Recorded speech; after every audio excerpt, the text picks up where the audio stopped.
Hello everyone, welcome to Magnet Brains. Myself Prateek Karn स्वागत करता हूं आपका अपने यूट्यूब चैनल मैग्नेट ब्रेन्स पर, जहां पर आपको मिलता है क्वालिटी कंटेंट, क्वालिटी एजुकेशन, वो भी बिल्कुल बाकायदा फ्री ऑफ कॉस्ट। केजी से लेकर के क्लास 12 तक का पूरा एजुकेशन सब मिल जाएगा डिटेल्ड वीडियो फॉर्मेट में। और अगर आपको ई नोट्स चाहिए तो इस वीडियो के डिस्क्रिप्शन में एक लिंक होगी बेटा, उसको जाकर के चेकआउट कर लीजिएगा। ठीक है, तो आते हैं क्लास 11 फिजिक्स का first chapter units and measurement. और अब है बारी इसके एनसीईआरटी सॉल्यूशंस की। फिजिक्स में एनसीईआरटी सॉल्यूशंस को लगा लेना मतलब एक तरफा काम कर लेना, बहुत लोगों से बहुत आगे निकल जाना। ठीक है, तो पूरा फुल फोकस के साथ ध्यान देते हुए चलेगा, कोई भी इसके अंदर कमी आपको नहीं मिलने वाली है। चलिए, तो बिना समय लगाए शुरू करते हैं, आते हैं इसके पहले वाले क्वेश्चन के ऊपर। ठीक है, तो in stating numerical answers take care of the significant figures. ठीक है, ये बता दिया गया और ये सिर्फ बताएंगे फर्स्ट चैप्टर के अंदर ही। इसके बाद वाले चैप्टर्स में कभी भी ना आपको सिग्निफिकेंट फिगर्स नाम की चीज देखने को ऐसा नहीं मिलेगी। छोटे मोटे एप्लीकेशंस हैं, आप करते रहेंगे सिग्निफिकेंट फिगर्स को, आप बैक ऑफ द माइंड चलाते रहेंगे, लेकिन एज सच सिग्निफिकेंट फिगर्स वाली बातें जो है ना वो इस चैप्टर के बाद से ना आनी ही बंद हो जाती हैं। ठीक है, तो हालांकि फर्स्ट चैप्टर में तो है, तो देखते हुए चलते हैं। तो fill in the blanks. The volume of a cube of side 1 centimetre is equal to how much metre cube. तो साइड है इसका 1 सेंटीमीटर, अब वॉल्यूम क्या होगा वो निकालनी है। साइड क्या है इसका 1 सेंटीमीटर, वॉल्यूम क्या होगा इसका वो निकालना है। चलो भैया, तो पहला वाला क्वेश्चन है इसका ए वाला पार्ट है। अब वॉल्यूम जो होता है बेटा, सबको पता है कि वॉल्यूम जो होता है ना वो होता है साइड का क्यूब। वॉल्यूम क्या होता है बेटा? वॉल्यूम होता है साइड का क्यूब कर दो, it's as simple as that. ठीक है, ओके। सवाल के अनुसार जो साइड है वो तो है केवल और केवल 1 सेंटीमीटर, तो जब वॉल्यूम निकालना होगा तो साइड क्या हो जाएगा? 1 सेंटीमीटर। तो 1 सेंटी का मतलब 10 की पावर -2, और इसका क्यूब मारना है तो क्यूब कर दो, कोई दिक्कत वाली बात नहीं है। तो वॉल्यूम क्या हो जाएगा? 10 टू द पावर -2 का क्यूब करेंगे, 10 टू द पावर -6 तक कहानी पहुंच जाएगी, 10 to the power -6 metre cube. It's as simple as that. ठीक है, तो सवाल आपसे पूछा हुआ था कि भैया कितना मीटर क्यूब होगा, तो 10 to the power -6 metre cube होगा। आया समझ? It is equals to 10 to the power -6, 10 to the power -6, और मीटर क्यूब में तो अपना आंसर आ ही रहा है। बहुत ही प्यारी, बहुत ही उम्दा बात। ठीक है, अब आप लोगों को स्क्रीनशॉट चाहिए होगा तो इसके सोल्यूशन का ये रहा स्क्रीनशॉट, जल्दी स्क्रीनशॉट ले लो बेटा। और मेरा मानना तो ये है भाई कि आप कॉपी में नोट करते हुए चलें। 3 2 1 रेडी गो डन। चलिए, हो चुका है, हो चुका है, हो चुका है। दूसरे वाले पार्ट पे आते हैं इसके। The surface area of a solid cylinder जिसका रेडियस है 2 सेंटीमीटर। ठीक है, रेडियस है 2 सेंटीमीटर, हाइट है 10 centimetre, it is equal to how much millimetre का स्क्वायर पूछा हुआ है। ठीक है, ओके। तो सरफेस एरिया निकालना है, अब जो गिवन डेटा है उस पर काम करना शुरू करना पड़ेगा। तो अपना पहले वाले का तो आंसर डन हो चुका है।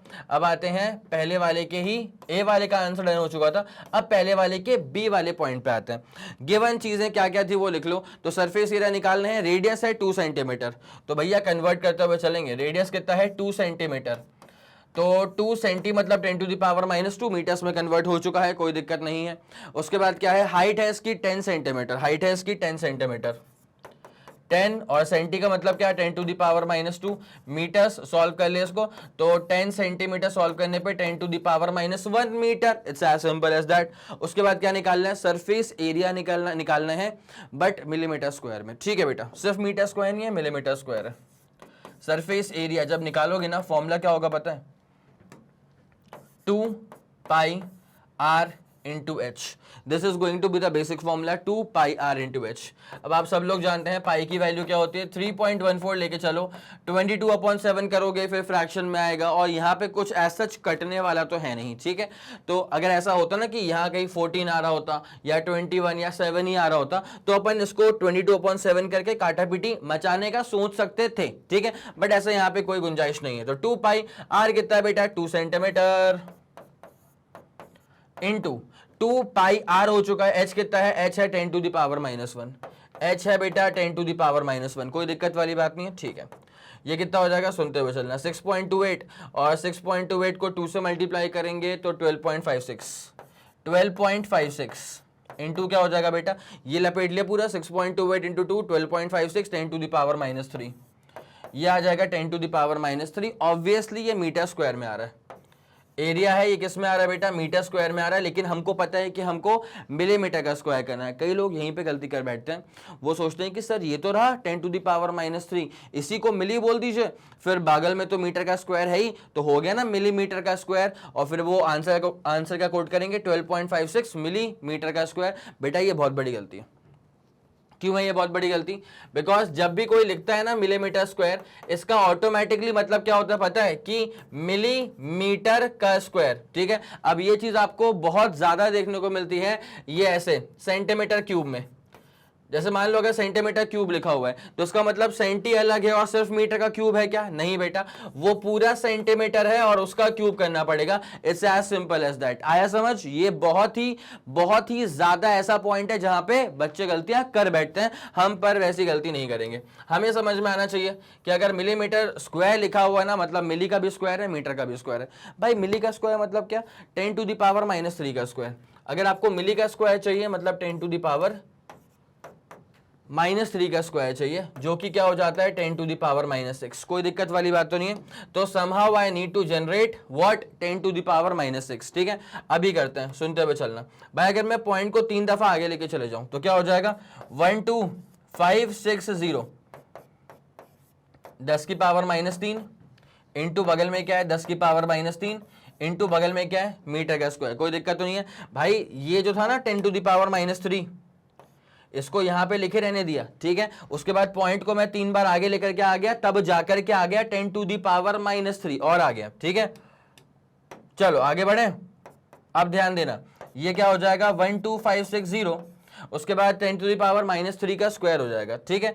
तो इसका मतलब ये 10⁻³ का स्क्वायर मतलब क्या हो गया मिली स्क्वायर, और ये बगल में क्या आ रहा है मीटर का स्क्वायर, तो ऑटोमेटिकली 12560 मिलीमीटर स्क्वायर।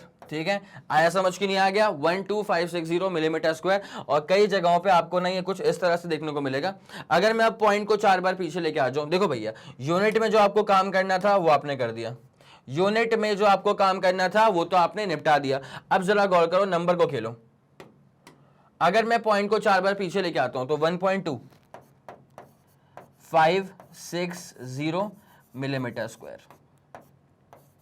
और भी प्यारी बात सुनना, ये अच्छा एक सेकेंड, 1.2560 इंटू यहाँ पे 10⁻⁴ भी तो आएगा, इंटू पॉइंट को 4 बार पीछे लेके चलेगा ना तो 10⁻⁴ आ जाएगा मिलीमीटर स्क्वायर। कोई दिक्कत वाली बात तो नहीं है। अगर इसको तुम हल्का सा सॉल्व आउट करना चाहोगे तो ये 1.26 हो जाएगा, 1.26 10⁻⁴ millimetre square. It's as simple as that. तो ये रहेगा आपके पास डिटेल्ड सोल्यूशन 1.2560 10⁻⁴। ठीक है, यहां लिख दूं, यहां लिख दूं, यहां लिख दूं 1 पॉइंट, इसको छोटे पेन से करना पड़ेगा, 1.260 1.2560 1.2560, अरे जल्दी रे, 2560 10⁻⁴ ये हो चुका है millimetre square. It's as simple as that. ठीक है, डिटेल्ड सोल्यूशन चाहिए तो ये रहा आपके सामने इसका डिटेल्ड सोल्यूशन। जल्दी इसका स्क्रीनशॉट लेंगे, 3 2 1 रेडी गो एंड डन। बहुत बढ़िया, बहुत शानदार, एक तरफा। ये वाला क्वेश्चन भी अपना हो चुका है, फर्स्ट का बी वाला पार्ट। ठीक है, अब आते हैं थर्ड वाले पार्ट पे। A vehicle moving with a speed of 18 km/h covers how much metre in 1 seconds. मतलब what is going to be the speed metre per second में चाहिए, एक सेकेंड में कितना मीटर ट्रैवल कर लिया। तो 18 km/h फर्स्ट का सी, फर्स्ट वाले का सी वाला पार्ट है कि 18 km/h equal to how much metre per second. शुरू करें 18 km/h, इसका मतलब 18 किलोमीटर। के का मतलब क्या होता है किलो, इसका मतलब क्या 10⁻⁻3। तो 18 किलोमीटर, पी का मतलब पर, तो पर लगा दिया अपन ने, मतलब डिवाइड लगा दिया, पर लगा दिया मतलब डिवाइड लगा दिया, अपॉन क्या लिखा है वहां पे किलोमीटर/h, मतलब 1 घंटे, तो 1 आवर। अब जरा सुनते हुए चलना, मुझे इसको मीटर पर सेकंड में कन्वर्ट करना है। ठीक है, तो ये क्या हो जाएगा 18 10⁻³ मीटर, और 1 घंटे में होते हैं 3600 सेकेंड्स। ठीक है, कैसे? 1 घंटे में 60 मिनट होते हैं और 1 मिनट में होते हैं 60 सेकेंड्स, तो हो गया ना 3600 सेकेंड्स। ठीक है, अब जरा गौर करते हुए चलना, 18 10⁻³ मीटर और यहाँ पे कितना हो जाएगा 3600 सेकेंड, ठीक है। तो 36 और 00 का मतलब 10⁻² seconds. It's as simple as that. अब एक काम करो बेटा, काटा पीटी मचाओ। 18 को 2 से मल्टीप्लाई करूंगा, इट बिकम्स 36, ठीक है। 18 को 2 से मल्टीप्लाई करूंगा, इट बिकम्स 36। अब ये 1/2 क्या होता है? तो 1/2 होता है 0.5। 1/2 क्या होता है? ये होता है 0.5। 10⁻³ 10⁻⁻² जाएगा, 10 बच जाएगा। जैसे इसको आप सॉल्व आउट करेंगे भाई, मीटर पर सेकेंड तो आ ही रहा है, यहां पर भी आ रहा है मीटर पर सेकेंड, सॉल्व कर लेना 5 मीटर पर सेकेंड। इसका मतलब 5 मीटर का डिस्टेंस ट्रैवल करा जाएगा इन 1 सेकेंड, ठीक है। विच बेसिकली मींस कि 18 kilometre per hour is basically equal to 5 metre per second. और जो स्टैंडर्ड कन्वर्जन है ना, ये तो बेटा मैं हमेशा क्वेश्चन सॉल्व करवाने के टाइम पे करवाता ही था, ये बहुत फेमस कन्वर्जन है। 36 किलोमीटर पर आवर जो होता है ना, ये काफी बार आपको ना याद कर लेना चाहिए, तो आसान रहता है। ये क्वेश्चंस में बहुत बार काम आता है, ये क्वेश्चंस में बहुत बार काम आता है। फॉर एग्जांपल मान ले कोई क्वेश्चन अपने पास है जो कि खासकर ना मोशन इन 1 डायमेंशन में बहुत सवाल ऐसे देखने को मिलते हैं। मान लो फॉर एग्जांपल किसी बॉडी की जो स्पीड है ना वो है 72 किलोमीटर पर आवर। तो भाई एक बार एक काम कर, यूनिटरी अप्लाई कर मेथड। 36 किलोमीटर पर आवर अगर 10 मीटर पर सेकेंड के बराबर है तो इसका डबल 72 किलोमीटर पर आवर हो जाएगा, इसका डबल मतलब 20 मीटर पर सेकेंड के बराबर। सिमिलरली 36 किलोमीटर पर आवर अगर 10 मीटर पर सेकेंड के बराबर है तो इसका आधा मतलब 18 किलोमीटर पर आवर जो है वो हो जाएगा इसका आधा मतलब 5 मीटर पर सेकेंड। तो अपना आंसर आ चुका है 5 मीटर पर सेकेंड, ठीक है। दिस इज द एक्स्ट्रा ज्ञान, ये एक्स्ट्रा ज्ञान है, दिस इज द एक्स्ट्रा ज्ञान, ठीक है। इसका भी तुम स्क्रीनशॉट तो ले ही लोगे, नोट तो कर ही लोगे। हालांकि अपना आंसर कितना आ चुका है? बस 5। आंसर में बस आ गया 5 metre in 1 second. It's as simple as that. जल्दी आप इसका स्क्रीनशॉट लेंगे, फिर फर्स्ट के आपको डी वाले पार्ट पे लेके आते हैं। 3 2 1 रेडी गो एंड डन। हो चुका है, बहुत बढ़िया, बहुत शानदार, लाजवाब, ठीक है। अब आ जाओ उसके डी वाले पार्ट के ऊपर। तो the relative density of lead is 11.3। अब इसकी डेंसिटी क्या होगी? अच्छा, ग्राम पर सेंटीमीटर क्यूब। ये जो लिखा है ना G अपॉन सेंटीमीटर मतलब G⁻³ का मतलब क्या होता है कि ग्राम और सेंटीमीटर क्यूब जो है ना वो डिनोमिनेटर में आ रहा है। तो इसको अपन को ग्राम पर सेंटीमीटर क्यूब में एक्सप्रेस करना है और किलोग्राम पर मीटर क्यूब में भी एक्सप्रेस करना है, ठीक है। अब जरा गौर करो, अगर रिलेटिव डेंसिटी जो लेड की है अगर वो 11.3 गिवन है, इसका मतलब उसकी डेंसिटी ग्राम पर सेंटीमीटर क्यूब में 11.3 ही हो जाएगी नंबर वाइज, ठीक है। तो मैं फर्स्ट के डी पे आ रहा हूं, इत्मीनान से गौर करते हुए चलना, ठीक है। तो अपने पास डेंसिटी जो आ चुकी है बेटा वो आ चुकी है 11.3। हमारे पास डेंसिटी जो आ चुकी है वो आ चुकी है 11.3 G/cc। ये आपको कई जगह देखने को मिलेगा 11.3 G/cc। अब ये G/cc का मतलब क्या होता है बेटा? इसका मतलब होता है ग्राम पर सेंटीमीटर क्यूब, ठीक है। तो ये क्या हो जाएगा 11.3 ग्राम। G/cc का मतलब डिवीजन में, cc का मतलब क्या होता है? cc का मतलब होता है सेंटीमीटर क्यूब। और फिर से वही गलती मत करना, सिर्फ ऐसा नहीं कि सेंटी अलग है और मीटर का क्यूब है, भाई सेंटीमीटर दोनों का कंबाइंड क्यूब है, इस बात पे खास ख्याल रखिएगा, ठीक है। तो ये अपने पास ग्राम पर सेंटीमीटर क्यूब में तो 11.3 हो गया, ग्राम पर सेंटीमीटर क्यूब में तो 11.3 ग्राम पर सेंटीमीटर क्यूब हो चुका है। लेकिन अब हमें उसे कन्वर्ट करना है किलोग्राम पर मीटर क्यूब में। अभी कन्वर्ट कर देते हैं बेटा, कोई बड़ी बात नहीं है, ठीक है। सुनते हुए चलना, 11.3।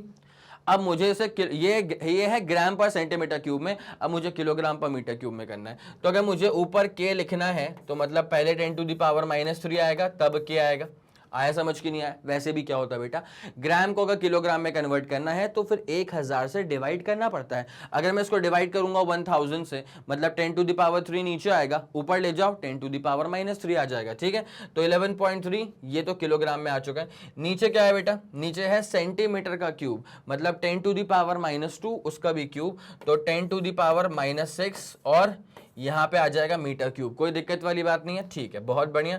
तो ये अपने पास क्या हो जाएगा 11.3 इंटू इसको उचका ऊपर 10⁻6-3, ठीक है, 6-3 और यहाँ पे आ जाएगा किलोग्राम पर मीटर क्यूब, ठीक है। तो इवेंचुअली जो आपका आंसर आ गया है वो आ गया है 11.3 into 10⁻³ kilogram per metre cube. It's as simple as that. जल्दी आप इसका आंसर लिखेंगे, फिर आपको लेके चलते हैं इसके अगले वाले सवाल की तरफ, ठीक है। इतना पूरा फंडा सुपर क्लियर है। 3 2 1 रेडी गो डन। बहुत बढ़िया, बहुत शानदार एक तरफा, ठीक है। ये आपके पूरा सारे के सारे फिल इन द ब्लैंक्स जो हैं वो भर दिए गए हैं इसके पूरे, ठीक है। इसका स्क्रीनशॉट आप लोग ले चुके होंगे सारे सॉल्यूशंस का।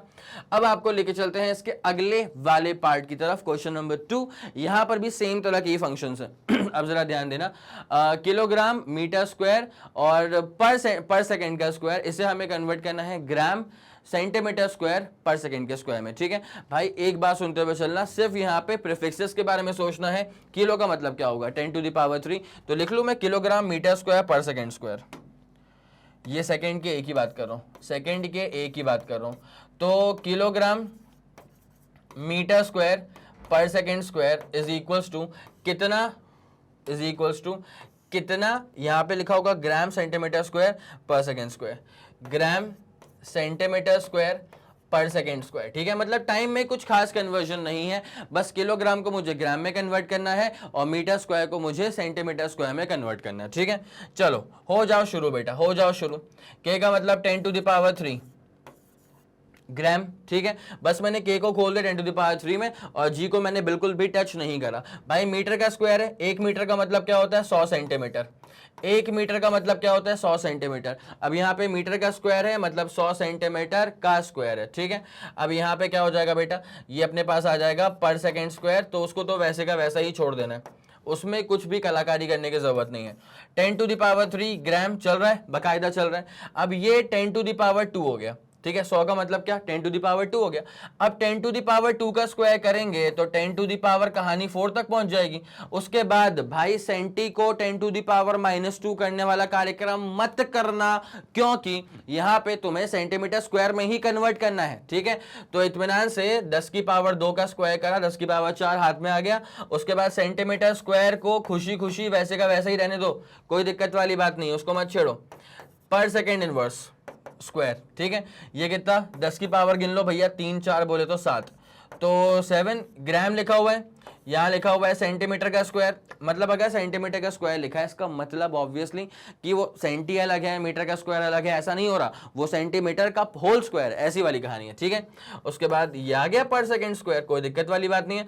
तो the answer is basically 10 to the power 7, ठीक है। तो यहां से उठाया 10 टू द पावर 7 और जाके इधर पटक देंगे, तो जिसका मतलब ये है कि 1 kilogram centimetre 1 kilogram metre square per second square equal to 10 to the power 7 gram centimetre square per second square. It's as simple as that. जल्दी इसका स्क्रीनशॉट लो, फिर सवाल के अगले वाले पड़ाव पे आपको लेकर के चलते हैं, ठीक है।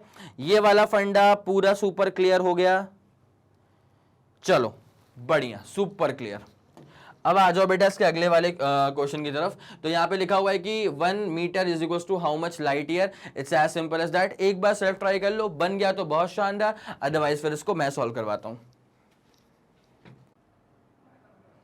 चलो बहुत शानदार, इसको तुमने ट्राई तो कर लिया होगा, अब जरा इसको मैं सॉल्व कर देता हूँ। इजी क्वेश्चन है, देखो भाई 1 मीटर को ना लाइट ईयर्स में कन्वर्ट करना है। तो भाई इसमें कहानी क्या होती है, देखो अगर आपको 1 मीटर्स को कन्वर्ट करना है लाइट ईयर्स में, तो आपको पहले ये पता होना चाहिए कि एक लाइट ईयर कितने मीटर के बराबर होता है। तो एक लाइट ईयर जो होता है वो होता है 9.46 10 टू दी पावर 15 मीटर के बराबर। It's as simple as that, ठीक है।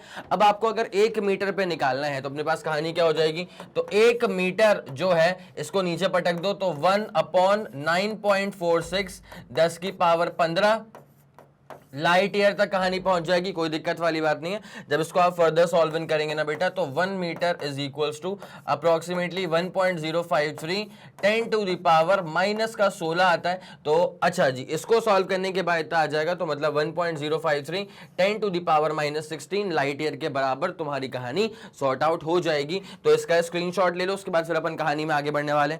जल्दी करना please, 3 2 1 ready go and done, ठीक है। ये वाला पोर्शन भी पूरा फंडा जो है वो क्लियर हो चुका है, ठीक है। अगले वाले पे आ जाओ। यहां पे लिखा है 3 मीटर पर सेकेंड स्क्वायर को कन्वर्ट करना है किलोमीटर पर आर स्क्वायर में, ठीक है। तो यहां पे लिखा है 3 metre per second square is equal to how much kilometre per hour square. भाई बेसिक कन्वर्जन है, देखते हो चलना। 3 metre per second square, acceleration 3 metre per second square is equal to how much क्या चीज गिवन है बेटा, किलोमीटर पर आर स्क्वायर में, यहां पे लिखा है किलोमीटर पर आर स्क्वायर।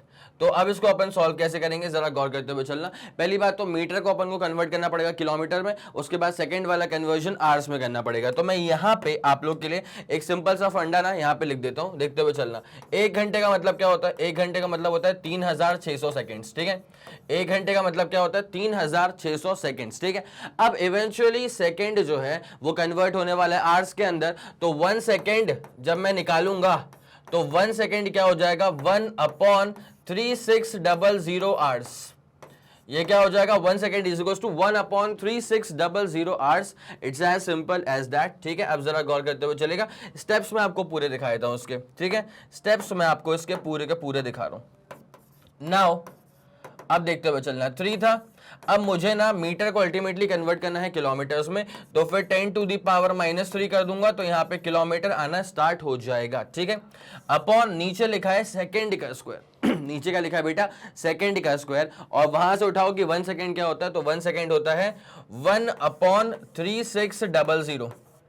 यहां पे सेकेंड का स्क्वायर करना है तो 1/3600 आर, इसका स्क्वायर हो जाएगा। It's as simple as that. जब इसको अपन फर्दर सॉल्विंग करेंगे तो अपने पास कहानी में क्या बचेगा 3×10⁻³ यहां पे किलोमीटर्स में तो आ ही रहा है, इसमें कोई दिक्कत वाली बात नहीं है। अपॉन यहां पे सॉल्व आउट कर लेना, तो 3600 का स्क्वायर लपेट दो ऊपर की तरफ, तो यहां पे हो जाएगा 3600 का स्क्वायर, और यहां पे क्या हो जाएगा बेटा पर आर का square. It's as simple as that, कोई दिक्कत वाली बात तो नहीं है, पक्का पूरा फंडा सॉर्टेड है। तो यहां पे हो जाएगा पर आर का square. It's as simple as that. अब जब इसको अपन फर्दर सॉल्व इन करेंगे ना, इस पूरे फंडे को अपन जब फर्दर सॉल्व इन करेंगे तो हमारा जो प्रॉपर आंसर आना चाहिए वो आना चाहिए 3.888 और किलोमीटर पर आर स्क्वायर में ऑटोमेटिकली कन्वर्ट हो चुका है। It's as simple as that. C वाले का आंसर भी डन हो चुका है।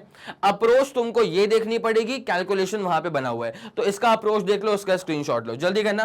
3 2 1 रेडी गो एंड डन। इसकी अप्रोच सेट हो गई, कैलकुलेशन भी इसका सेट हो गया, ठीक है। अब उसके बाद ये रहा इसका पूरा फर्दर कैलकुलेशन। एक काम करो बेटा, सी का और डी का ना साथ में स्क्रीनशॉट ले लेना, ठीक। चलो चलो चलो, अब आते हैं अपन पहले यहां पे इसका डी वाला पार्ट देख लो। डी वाले पार्ट में कैपिटल जी नामक चीज की वैल्यू गिवन है, और ऐसे कहा जाता है यूनिवर्सल ग्रेविटेशनल कांस्टेंट, जिसकी वैल्यू क्या होती है 6.67 10⁻⁻11 newton metre square per kilogram square. It's as simple as that. अब हमें इसको कन्वर्ट करना है centimetre cube per second square per gram के अंदर। इसका मतलब न्यूटन तो यहां से गायब हो गया, ठीक है, और न्यूटन को डाइंस में कन्वर्ट नहीं करा गया है, बिकॉज अगर न्यूटन को डाइंस में कन्वर्ट किया गया होता तो यहां पे ना मुझे फिर दिख रहा होता डाइन, बट यहां पे डाइन नजर नहीं आ रहा है। तो अपन एक काम करते हैं, एक बार जरा इसको लिख लेते हैं 6.67 10⁻⁻11 newton metre square per kilogram square. 6.67 10⁻⁻11 newton metre square per kilogram square is equal to कितने, फिर सेंटीमीटर क्यूब है बेटा, यहां पे क्या होगा, उसके बाद फिर आएगा सेंटीमीटर का क्यूब, सेंटीमीटर का क्या आएगा बेटा क्यूब आएगा, फिर पर सेकेंड स्क्वायर पर ग्राम, क्या आएगा पर सेकेंड स्क्वायर पर ग्राम, पर second square per gram. It's as simple as that. अब एक काम करो, उसको इत्मीनान से ना हर एक स्टेप वाइज उसको सॉल्व करना स्टार्ट कर लेना, ठीक है। तो जब उसको सॉल्व करेंगे तो अपने पास क्या हो जाएगा देखते हुए चलना। 6.67 10⁻⁻11, ठीक है। ये जो न्यूटन है, इस न्यूटन का मतलब क्या होता है फोर्स, और फोर्स क्या होता है मास इनटू एक्सेलरेशन, ठीक है। ये फोर्स क्या होता है मास इनटू क्या होता है बेटा एक्सेलरेशन। तो एक्सेलरेशन क्या होता है metre per second square. Acceleration क्या होता है बेटा मीटर पर सेकंड स्क्वायर। ये अपन ने खोल दिया न्यूटन को। उसके बाद बगल में क्या लिखा हुआ है, बगल में लिखा हुआ है मीटर का स्क्वायर। तो मीटर का स्क्वायर और मीटर जब मल्टीप्लाई होंगे तो ये इत्मीनान से क्या हो जाएगा मीटर का क्यूब। उसके बाद यहाँ पे दिख रहा है मुझे कि पर किलोग्राम का स्क्वायर, ठीक है। क्या लिखा है बेटा पर किलोग्राम का स्क्वायर। तो अपन एक काम करेंगे, इसमें नीचे कर देंगे इसको अपन पर किलोग्राम का स्क्वायर। मेरे ख्याल से यहाँ तक आपको कोई दिक्कत नहीं महसूस हो रही होगी, ठीक है। अब जरा यहाँ से ना काटा पीटी मचाओ बेटा। किलोग्राम ये तो निपट गया, ठीक है। तो यहाँ नीचे बचेगा सिर्फ एक ही किलोग्राम, कोई दिक्कत वाली बात नहीं है भाई, बाकी चीजें अपन डेवलप यहाँ से कर लेंगे, ठीक है। सुनते हुए चलना। 6.67 10 टू द पावर -11, यहां तक कोई दिक्कत वाली बात नहीं है भाई। यहां पे मीटर का क्यूब दिख रहा है, ठीक है, तो मीटर का क्यूब करना है, इसका मतलब पहली बात तो क्या होता है, 1 मीटर होता है 100 सेंटीमीटर के बराबर। अगर मीटर का क्यूब लिखा है इसका मतलब यहां पे 100 सेंटीमीटर का क्यूब करना पड़ेगा, तब जाके मीटर का क्यूब होता है, ठीक है। उसके बाद यहाँ पे पर सेकेंड स्क्वायर तो गिवन ही था, और नीचे अगर आप गौर करेंगे तो के जी लिखा है, तो के का मतलब क्या होता है 10 टू द पावर 3, और उसके बाद जी, बस कोई दिक्कत नहीं है, ये आ गया, ये आ गया। अब जरा गौर करते हुए चलना, तो 6.67 10 टू द पावर माइनस का 11। उसके बाद जब अपन इसको पूरा फर्दर सॉल्व इन करेंगे ना, 10 टू द पावर 2 का क्यूब करना। जब 10 टू द पावर 2 का क्यूब करोगे, 10 टू द पावर कहां पहुंच जाओगे बेटा, 6 पे पहुंच जाओगे, ठीक है। इत्मीनान से कर रहा हूं बेटा, क्योंकि क्या है कि एनसीईआरटी मैंने पहले भी कही है कि फिजिक्स में क्लास 11 और क्लास 12 की एनसीईआरटी अगर आपने सॉल्व कर ली ना, तो आप भीड़ में बहुत आगे निकल जाओगे, दैट्स अ गारंटीड थिंग, ठीक।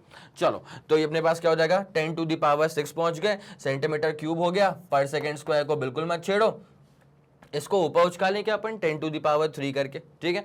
एक काम करते हैं, इसको 10 टू द पावर 3 करके ऊपर उछका लेते हैं, तो 10 टू द पावर -3 हो जाएगा, और ये हो जाएगा कि अपने पास पर ग्राम। यूनिट वाइज मैच कर लो, यूनिट वाइज सेंटीमीटर क्यूब आ चुका है, पर सेकेंड स्क्वायर आ चुका है, पर ग्राम भी आ चुका है, it's as simple as that. अब बस वैल्यूज में खेलोगा पूरा, तो 6.67 10 टू द पावर -11, ये अपने पास क्या हो जाएगा 10 टू द पावर 3। आया समझ के नहीं, 6 - 3 करेंगे तो 3। उसके बाद यहाँ पे ऑटोमेटिकली सेंटीमीटर क्यूब है, ऐसा नहीं कि सेंटी अलग है और सिर्फ मीटर का क्यूब है बेटा, ये प्रॉपर पूरा सेंटीमीटर एज एन होल इसका पूरा क्यूब है, ठीक है। तो यहाँ पे क्या हो जाएगा पर सेकेंड स्क्वायर पर ग्राम, ठीक है, it's as simple as that. तो क्या हो जाएगा 6.67 10 टू द पावर -8, क्या हो जाएगा 6.67 10 टू द पावर -8। अब उसके बाद centimetre cube per second square per gram, it's as simple as that. आपका जो आंसर आएगा, जो जिस नंबर की आपको तलाश थी बेटा, वो आ गया 6.67 10 टू द पावर -8। जल्दी आप इसका स्क्रीनशॉट लेंगे ताकि अपन कहानी में आगे बढ़ सकें। ये वाला फंडा पूरा सुपर क्लियर है, 3 2 1 ready go and super done. चलो बहुत बढ़िया, बहुत शानदार, एक तरफा, ठीक है। इसका आप लोगों ने स्क्रीनशॉट भी ले लिया होगा। चले, डन हो चुका है ये वाला।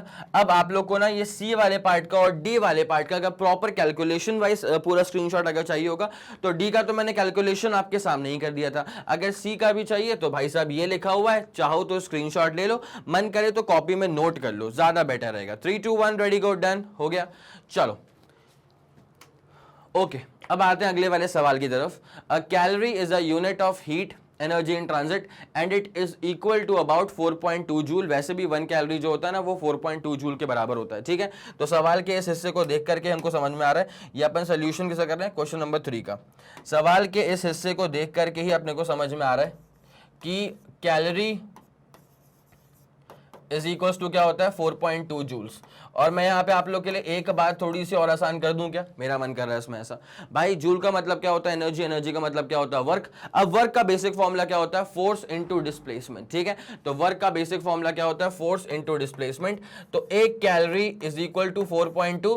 अब यहाँ पे जूल का मतलब वर्क, वर्क का मतलब फोर्स इनटू डिस्प्लेसमेंट। भाई फोर्स क्या होता है, फोर्स होता है मास इनटू एक्सेलरेशन, ठीक है। तो फोर्स क्या होता है मास इनटू एक्सेलरेशन। और उसके बाद फोर्स को जब मैं मल्टीप्लाई करूंगा किससे बेटा, एक डिस्टेंस से मल्टीप्लाई करूंगा, तभी तो वर्क मिलता है ना। सिखा के रखा था कि वर्क का बेसिक फॉर्मूला क्या होता है फोर्स इनटू डिस्प्लेसमेंट, ठीक है। इतनी सी बात है। तो 1 कैलोरी इज इक्वल टू क्या हो जाएगा बेटा 4.2 kilogram metre square per second square. इतनी प्यारी सी बात है, ठीक है। इस बात को आप लोग समझ गए क्या, अगर इसको समझ गए तो कहानी फिर आगे बहुत ही खूबसूरत होने वाली है, कहानी फिर आगे बहुत ही खूबसूरत होने वाली है। यहाँ पे मैंने दिल बना दिया छोटा सा, ठीक है। ये तीर तो अपने आप लग गया इस पे, ठीक। चलो अब जरा गौर करते हुए चलना, सवाल पे आते हैं। तो where 1 joule equal to 1 kilogram metre square per second square. मैंने इसी बात को आप लोग के लिए प्रूव कर दिया, वो 1 जूल था, ठीक है। यहाँ 4.2 जूल था, तो 4.2 उसके बाद kilogram metre square per second square. Suppose we employ a system of unit, एक नया सिस्टम ऑफ यूनिट लेकर के आ गए हैं, in which the unit of mass is equal to alpha K G, ठीक है। तो यूनिट, ये जो नया सिस्टम ऑफ यूनिट हम लेकर के आए हैं, वहां पे 1 unit of the new mass is equal to क्या हो जाएगा, alpha K ji. The new unit of length is equal to beta meter and the new unit of time is gamma seconds. Show that the calorie has a magnitude of 4.2 per alpha per beta square और into क्या है, gamma का square in terms of the new units. It's as simple as that, ठीक है। अब जरा गौर करते हुए चलेंगे, कैसे करेंगे इसको, देखो। तो 1 unit of new system mass, 1 unit of new system mass is equal to क्या था, अल्फा केजी के बराबर है, ठीक है। किसके बराबर है, अल्फा केजी के बराबर है। तो अगर मैं यहां से 1 केजी निकालना चाहूं, अगर मैं यहां से 1 केजी निकालना चाहूं तो ये क्या हो जाएगा, अल्फा नीचे पटक देना पड़ेगा, तो per gamma new unit of mass, per gamma new unit of mass. अब जरा ध्यान देते हुए चलना, ये आ गया बेटा 1 kg, ठीक है। तो 1 kg क्या आ जाएगा बेटा, 1 kg इज इक्वल टू पर gamma new unit of mass. अब सिमिलरली आप जरा गौर करेंगे, यहां पे बीटा को करके रखा है कि beta metre is the new unit for length और gamma seconds is the new unit for time.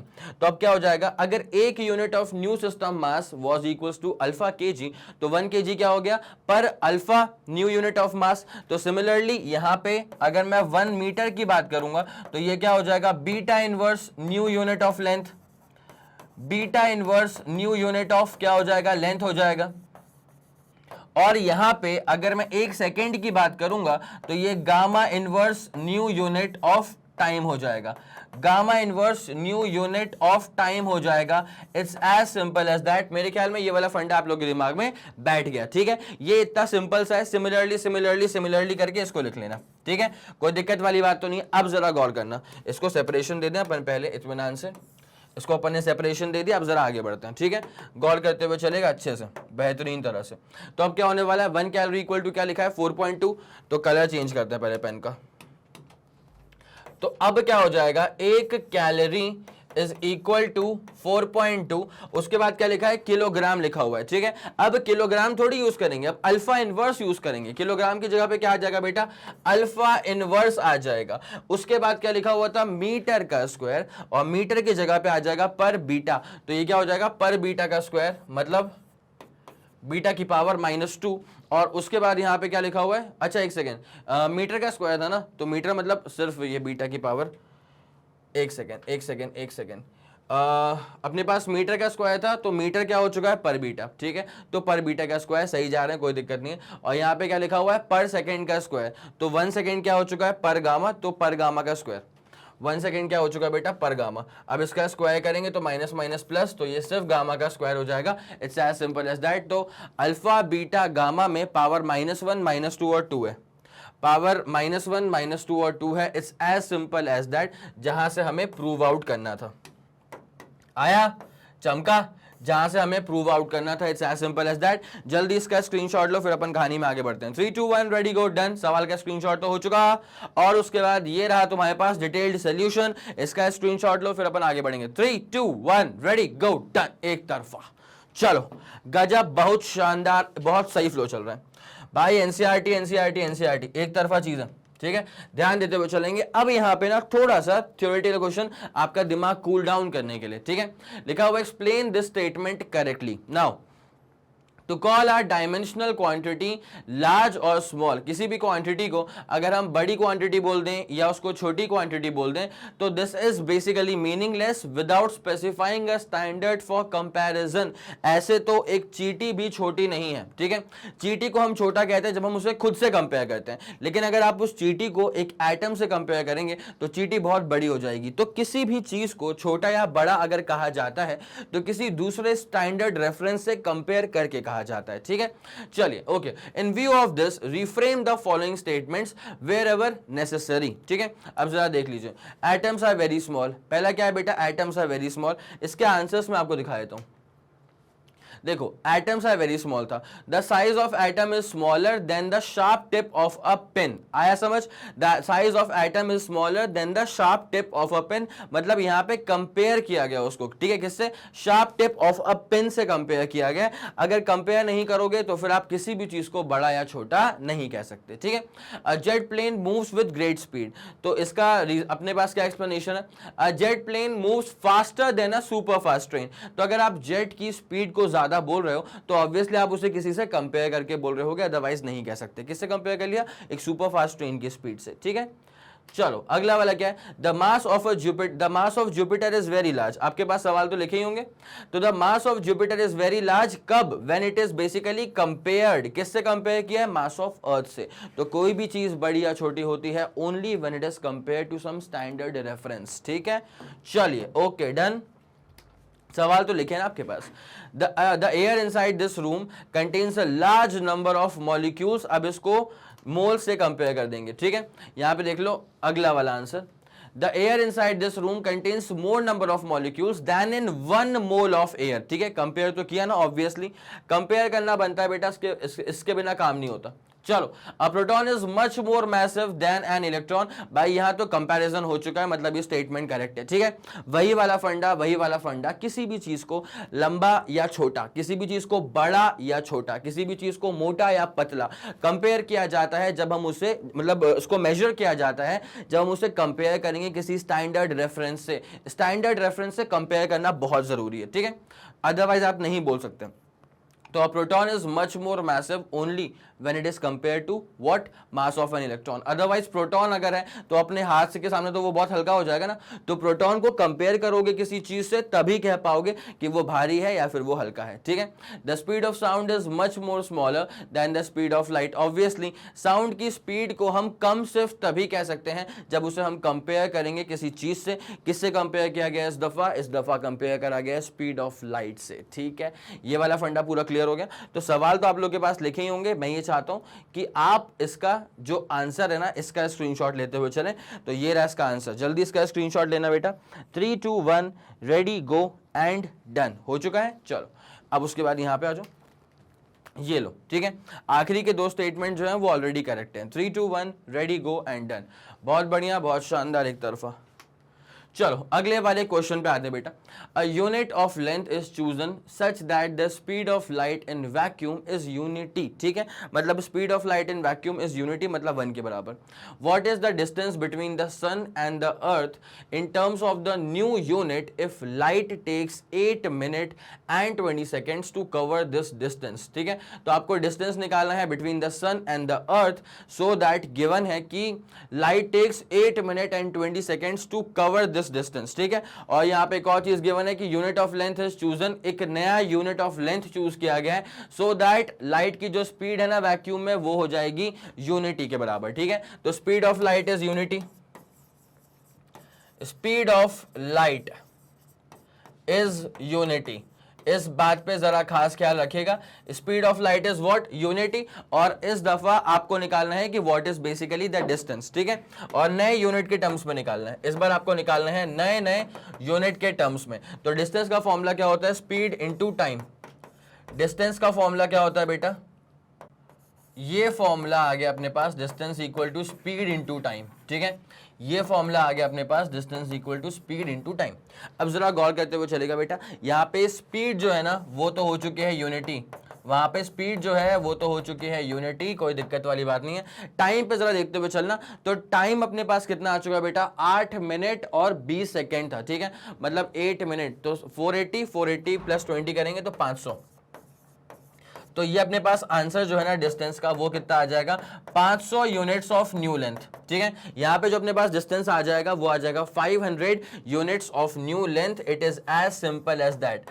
500 units of new length, 500 units of new length, it's as simple as that. कोई दिक्कत वाली बात तो नहीं है, पक्का पूरा फंडा सॉर्टेड है। तो जल्दी आप इसका स्क्रीनशॉट लेंगे, फिर आपको लेके चलेंगे इसके अगले वाले सवाल की तरफ। 3 2 1 रेडी गो डन। चलो बहुत बढ़िया, एक तरफा शानदार।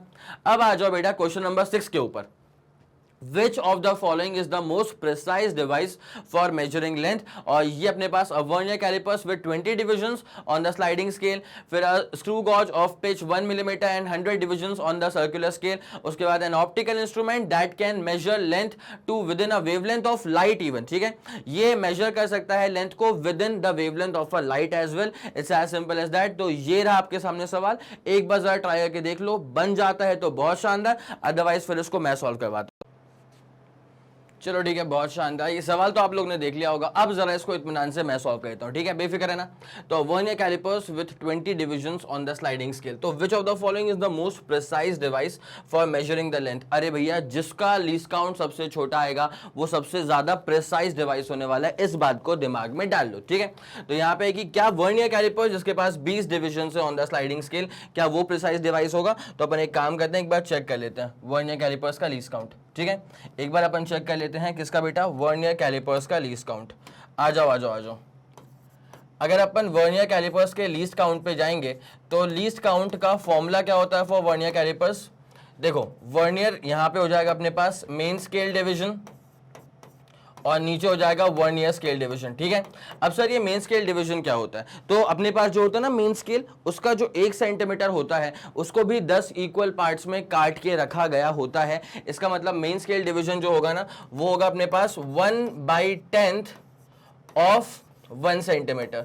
ये क्या हो जाएगा, 1/10 ऑफ 1 सेंटीमीटर। और उसके बाद नीचे क्या आ जाएगा बेटा, वर्नियर स्केल डिविजन्स, जो कि सवाल के अनुसार गिवन है कि इसके अंदर 20 डिविजन्स है, ठीक है। इसके अंदर कितने डिविजन्स है बेटा, 20 डिविजन्स है। तो 1/10 ऑफ अ सेंटीमीटर, सर जी ये क्या होता है?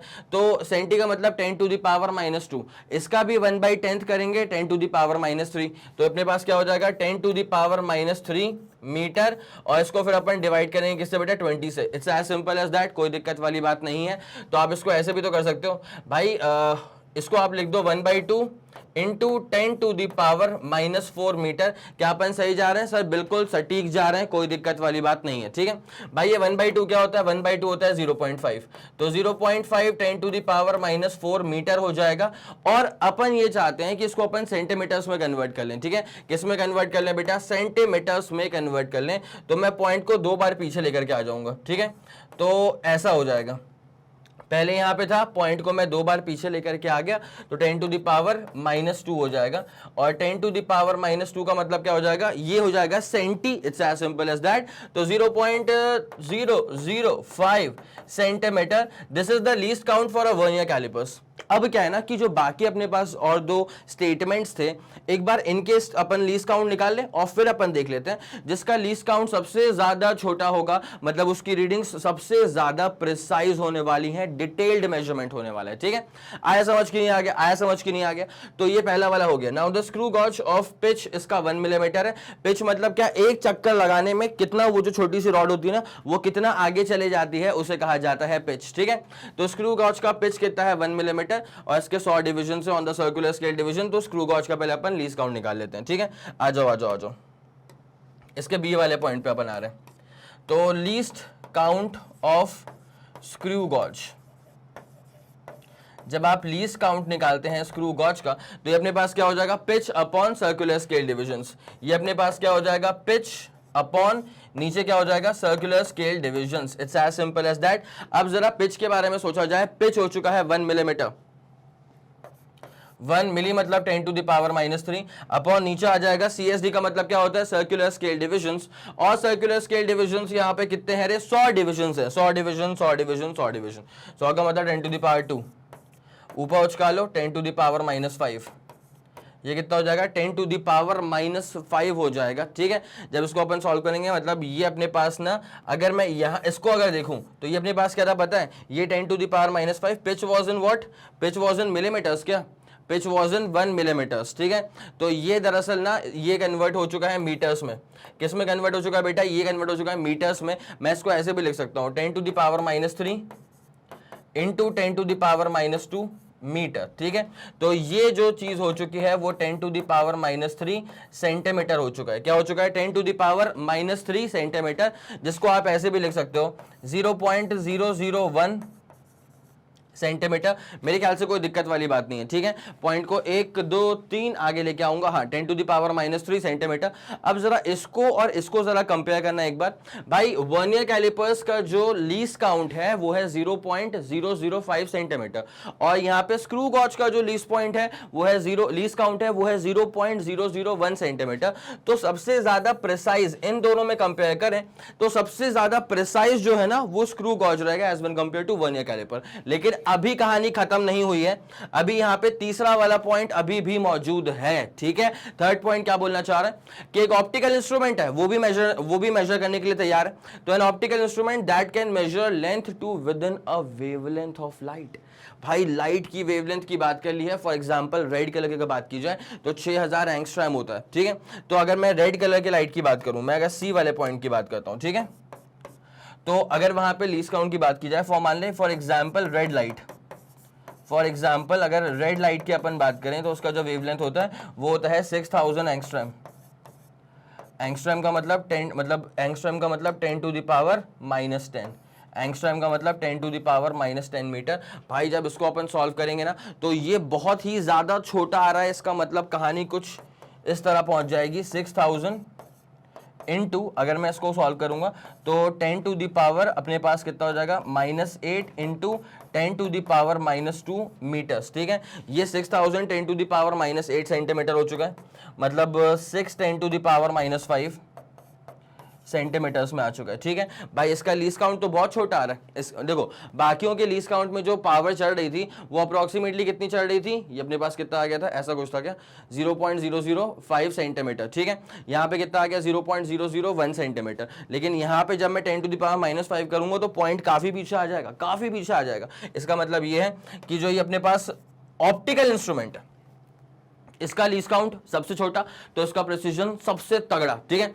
जिस मेजरिंग इंस्ट्रूमेंट का लीस्ट काउंट सबसे छोटा होता है उसका प्रिसीजन सबसे ज्यादा बेहतरीन होता है, इस बात को दिमाग में डाल लीजिए, ठीक है। तो चलिए एक काम करो, ये तीनों पॉइंट तुम्हारे यहां पे क्लियर हो चुके हैं। तो सवाल के अनुसार जो भी कहानी थी कि which of the following will be the most precise, तो मोस्ट प्रिसाइज जो होने वाला है that is going to be the optical instrument. Most precise जो होने वाला है that is going to be the optical instrument. It's as simple as that. ये रहा आपके सामने डिटेल्ड सॉल्यूशन। मैं चाहूंगा आप इसका स्क्रीनशॉट लें। 3 2 1 रेडी गो एंड डन। हो चुका होगा इसका स्क्रीनशॉट। चलो अब आपको इसके एकदम फॉर्मेट पे लेके आते हैं, ठीक है।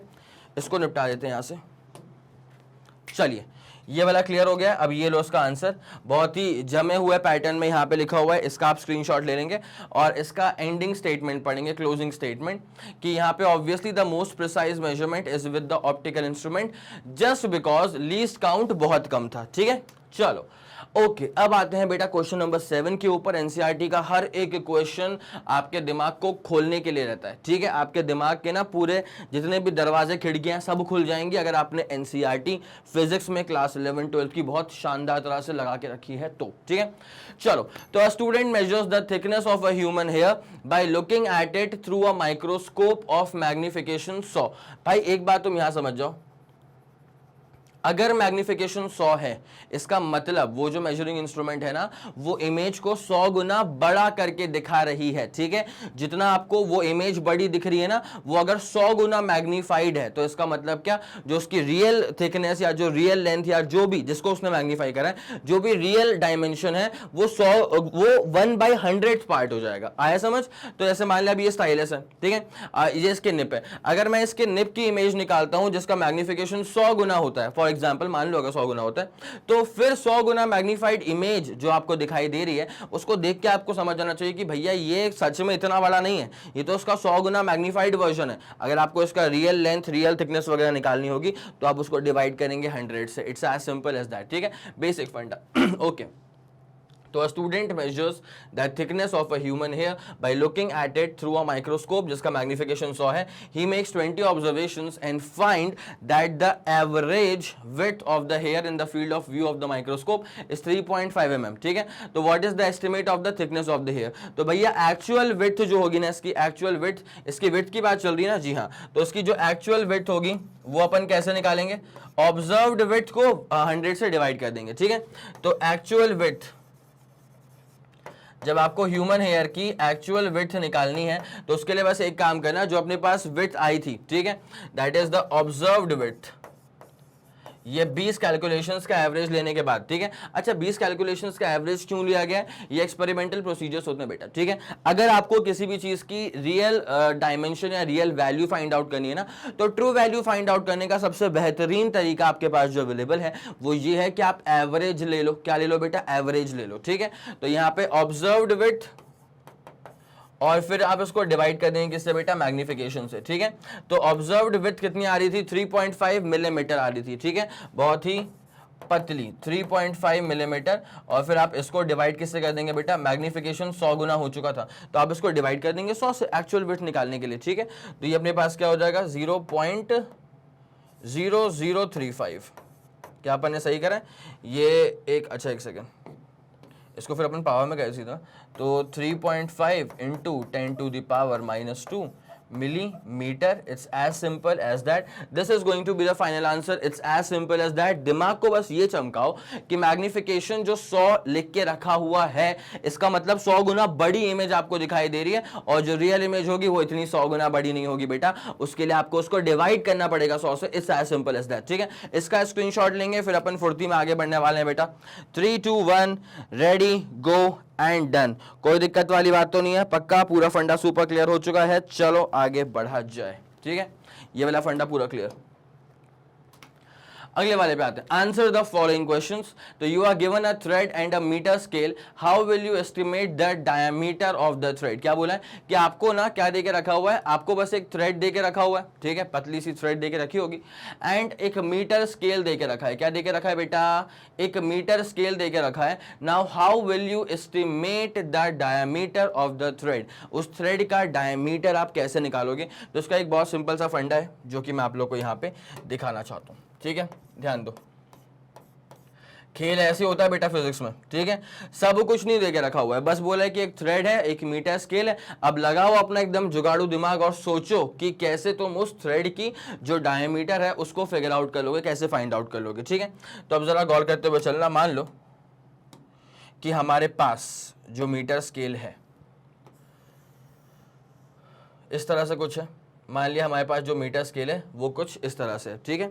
अब जो थ्रेड है ना, अब मैं थ्रेड का बहुत ही मैग्नीफाइड व्यू दिखा रहा हूँ आप लोग को, ठीक है, मैं आप लोग को थ्रेड का बहुत ही मैग्नीफाइड व्यू दिखाने वाला हूँ।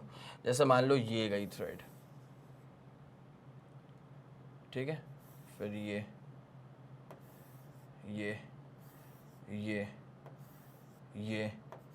ये थ्रेड इसके ऊपर लपेट दिया अपन ने। अब अपने को सिर्फ ये मीटर स्केल देके रखा था और ये थ्रेड देके रखी हुई थी, तो अपन ने इसको थ्रेड को लपेट दिया इसके ऊपर। कोई दिक्कत वाली बात तो नहीं है,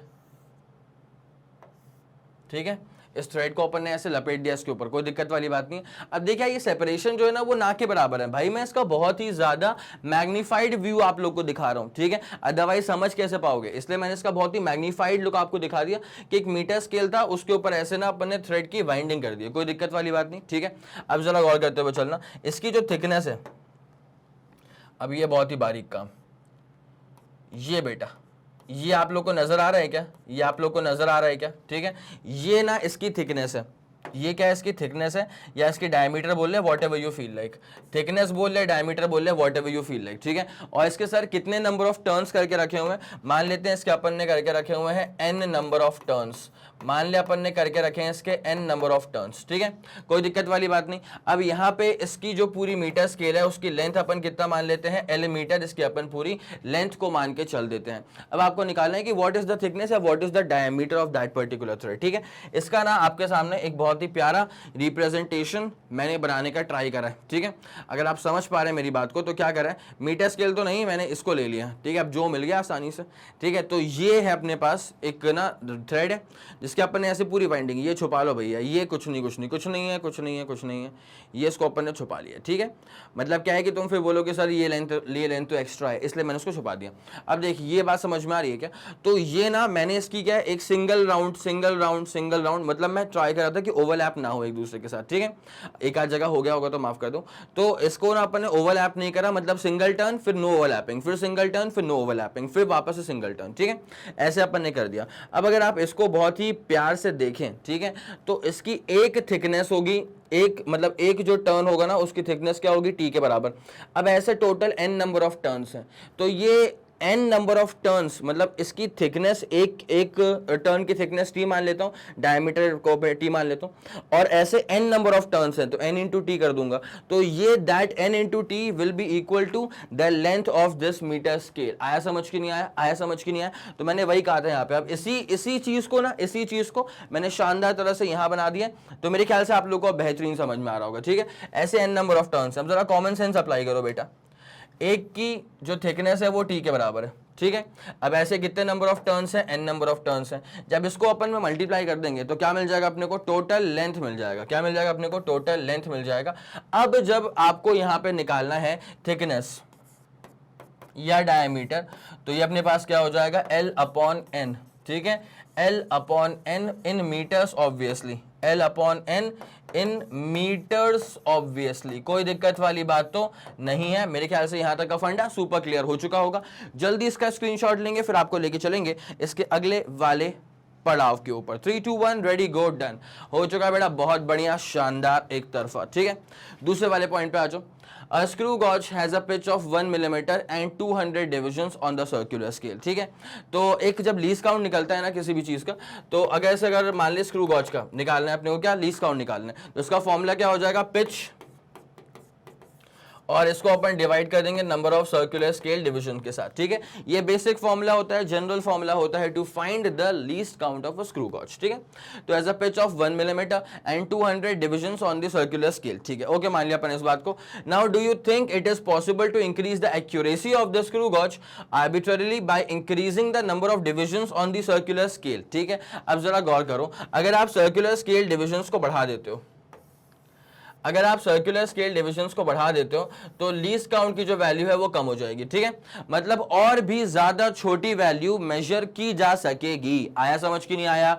अगर इस स्क्रू गॉज का लीस्ट काउंट की वैल्यू कम हो गई है, इसका मतलब और भी ज्यादा छोटी वैल्यूज को मेजर किया जा सकेगा with the help of this particular screw gauge, ठीक है। अब जरा एक बात पे गौर करना, अगर आप और छोटी वैल्यूज को मेजर कर रहे हो तो आपका जो डिवाइस है, आपका जो भी ये मटेरियल है, आपका जो ये मेजरिंग इंस्ट्रूमेंट है, इसका प्रिसीजन तो बढ़ गया, इसका प्रिसीजन तो बढ़ गया।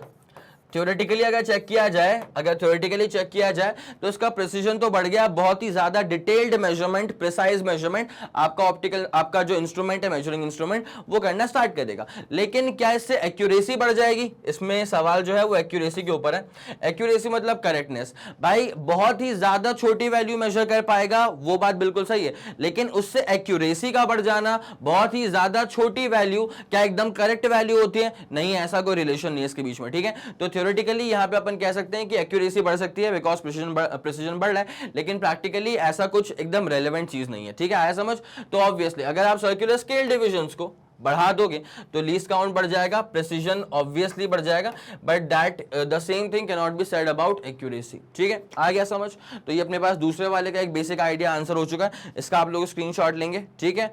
हो गया हो गया हो गया, चलो आगे बढ़ते हैं। अगला सवाल है, the mean diameter of a thin brass rod is to be measured by a vernier callipers. कर लीजिए, why is a set of 100 measurements of the diameter expected to yield a more reliable result than a set of 5 measurements only. भाई अपने को निकालना है mean diameter, क्या निकालना है अपने को? मीन डायमीटर निकालना है। अब उसके लिए तुम 100 ऑब्जर्वेशन ले लो और फिर उसका एवरेज निकालना, या फिर 5 ऑब्जर्वेशन ले लो फिर उसका एवरेज निकालना। तो उसमें कहा गया कि यार अगर ज्यादा मेजरमेंट्स आप करते हैं ना तो उसमें ज्यादा एक्यूरेट, ज्यादा रिलायबल रिजल्ट मिलता है एज वन कंपेयर टू अगर आपने कम मेजरमेंट्स लिए और उसका एवरेज ले लिया। तो ये बात बिल्कुल सही है, हम लोगों ने एरर्स के अंदर पढ़ के रखा है बेटा। अगर आप लोगों ने चेक नहीं करा तो प्लेलिस्ट चेक कर लेना। हम लोगों ने एरर्स के अंदर पढ़ के रखा है कि अगर आप ज्यादा ऑब्जर्वेशंस का मीन निकालते हो तब जो आपको वैल्यू मिलती है ना वो क्लोज होती है, वो बहुत ही क्लोज होती है to the true value. It's as simple as that. तो अल्टीमेटली लॉजिक क्या बैठ रहा है कि हाँ भैया ये बात बिल्कुल सही है, ज्यादा मेजरमेंट, ज्यादा ऑब्जर्वेशंस का एवरेज निकालेंगे तो ट्रू वैल्यू काफी पास पहुंच जाएंगे अपन ट्रू वैल्यू के। अगर कम मेजरमेंट्स का एवरेज निकाला गया है तो ट्रू वैल्यू के उतना करीब नहीं पहुंच पाओगे, ठीक है। तो ट्रू वैल्यू निकालने का सबसे बेहतरीन तरीका होता ही यही है कि मल्टीपल ऑब्जर्वेशंस ले लो और फिर उसका मीन निकाल लो, एवरेज निकाल लो। जितने ज्यादा ऑब्जर्वेशंस का मीन निकालेंगे ना उतना एरर एरर जो है वो रिड्यूस हो जाते हैं, ठीक है। तो सी के आंसर में लिखेंगे कि if more measurements are taken, then the errors can be minimized, and result becomes more reliable,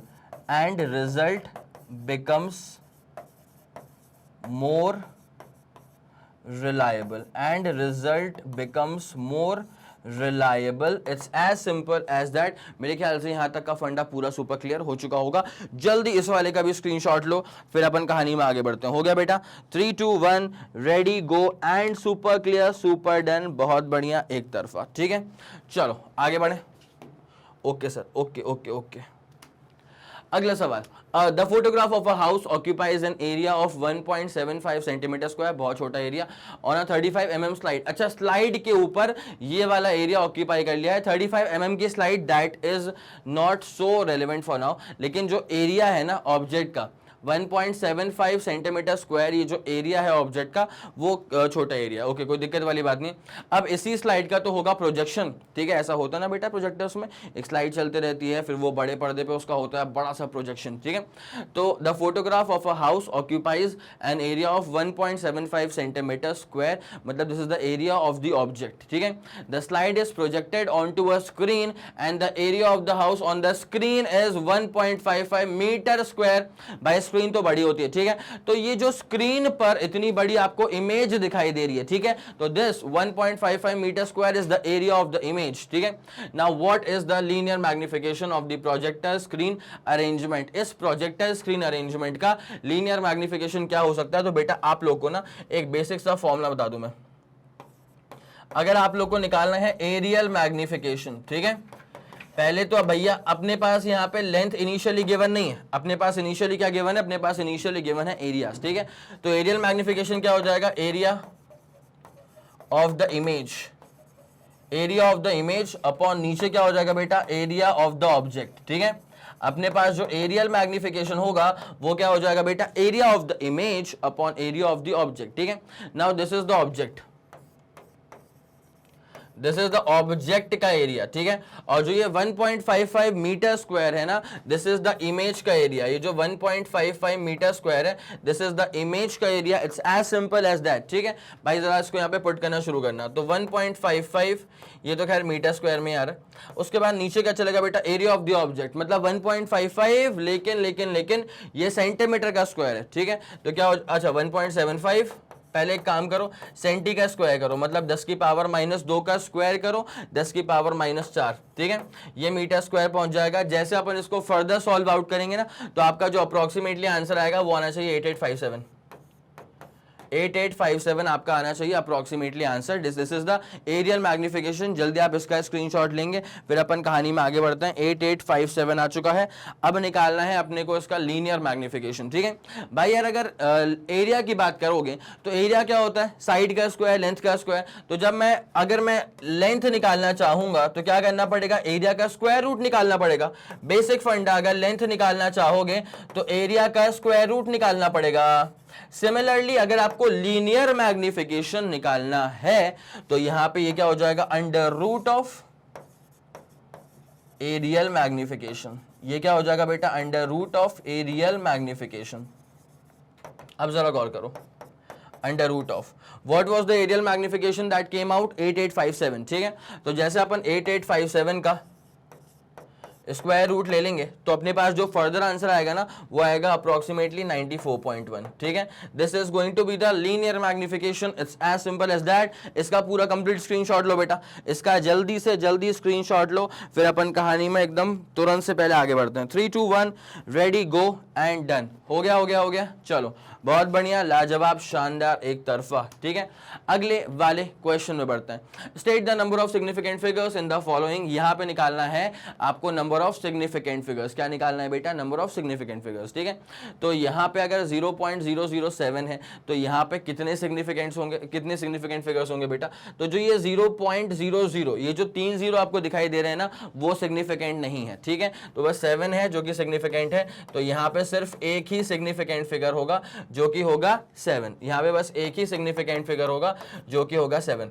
उसके बाद यहां पे जरा गौर करें, 2.64 into 10 to the power 24, exponent यहां पे जो है ना, जो पावर है 10 to the power 24, that doesn't matter, तो बस 264। तो यहां पे इन टोटल 3 सिग्निफिकेंट फिगर्स हैं, और सर वो कौन कौन से हैं? 2 है, 6 है, 4 है। 2 है, 6 है, 4 है। उसके बाद जरा यहां पे ध्यान देते हुए चलना, 0.2370।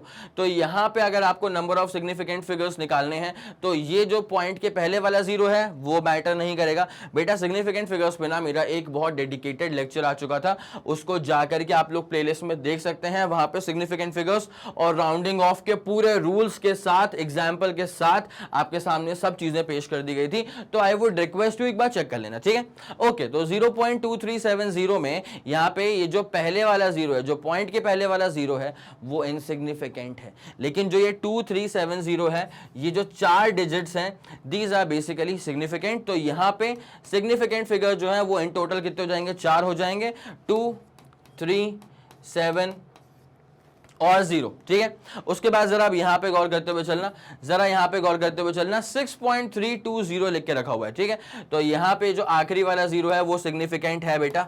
ये जो आखिरी वाला जीरो है ना वो सिग्निफिकेंट है। एक बात सुनना, अगर सिर्फ लिखा होता ना 6320 तो ये वाला जो जीरो होता वो फिर सिग्निफिकेंट नहीं होता। ठीक है, इसलिए कह रहा हूं एक बार चाहो तो सिग्निफिकेंट फिगर्स का जो लेक्चर था वो जाकर के देख लेना। ठीक है, फास्ट फॉरवर्ड कर लेना यार, 1.5 1.75।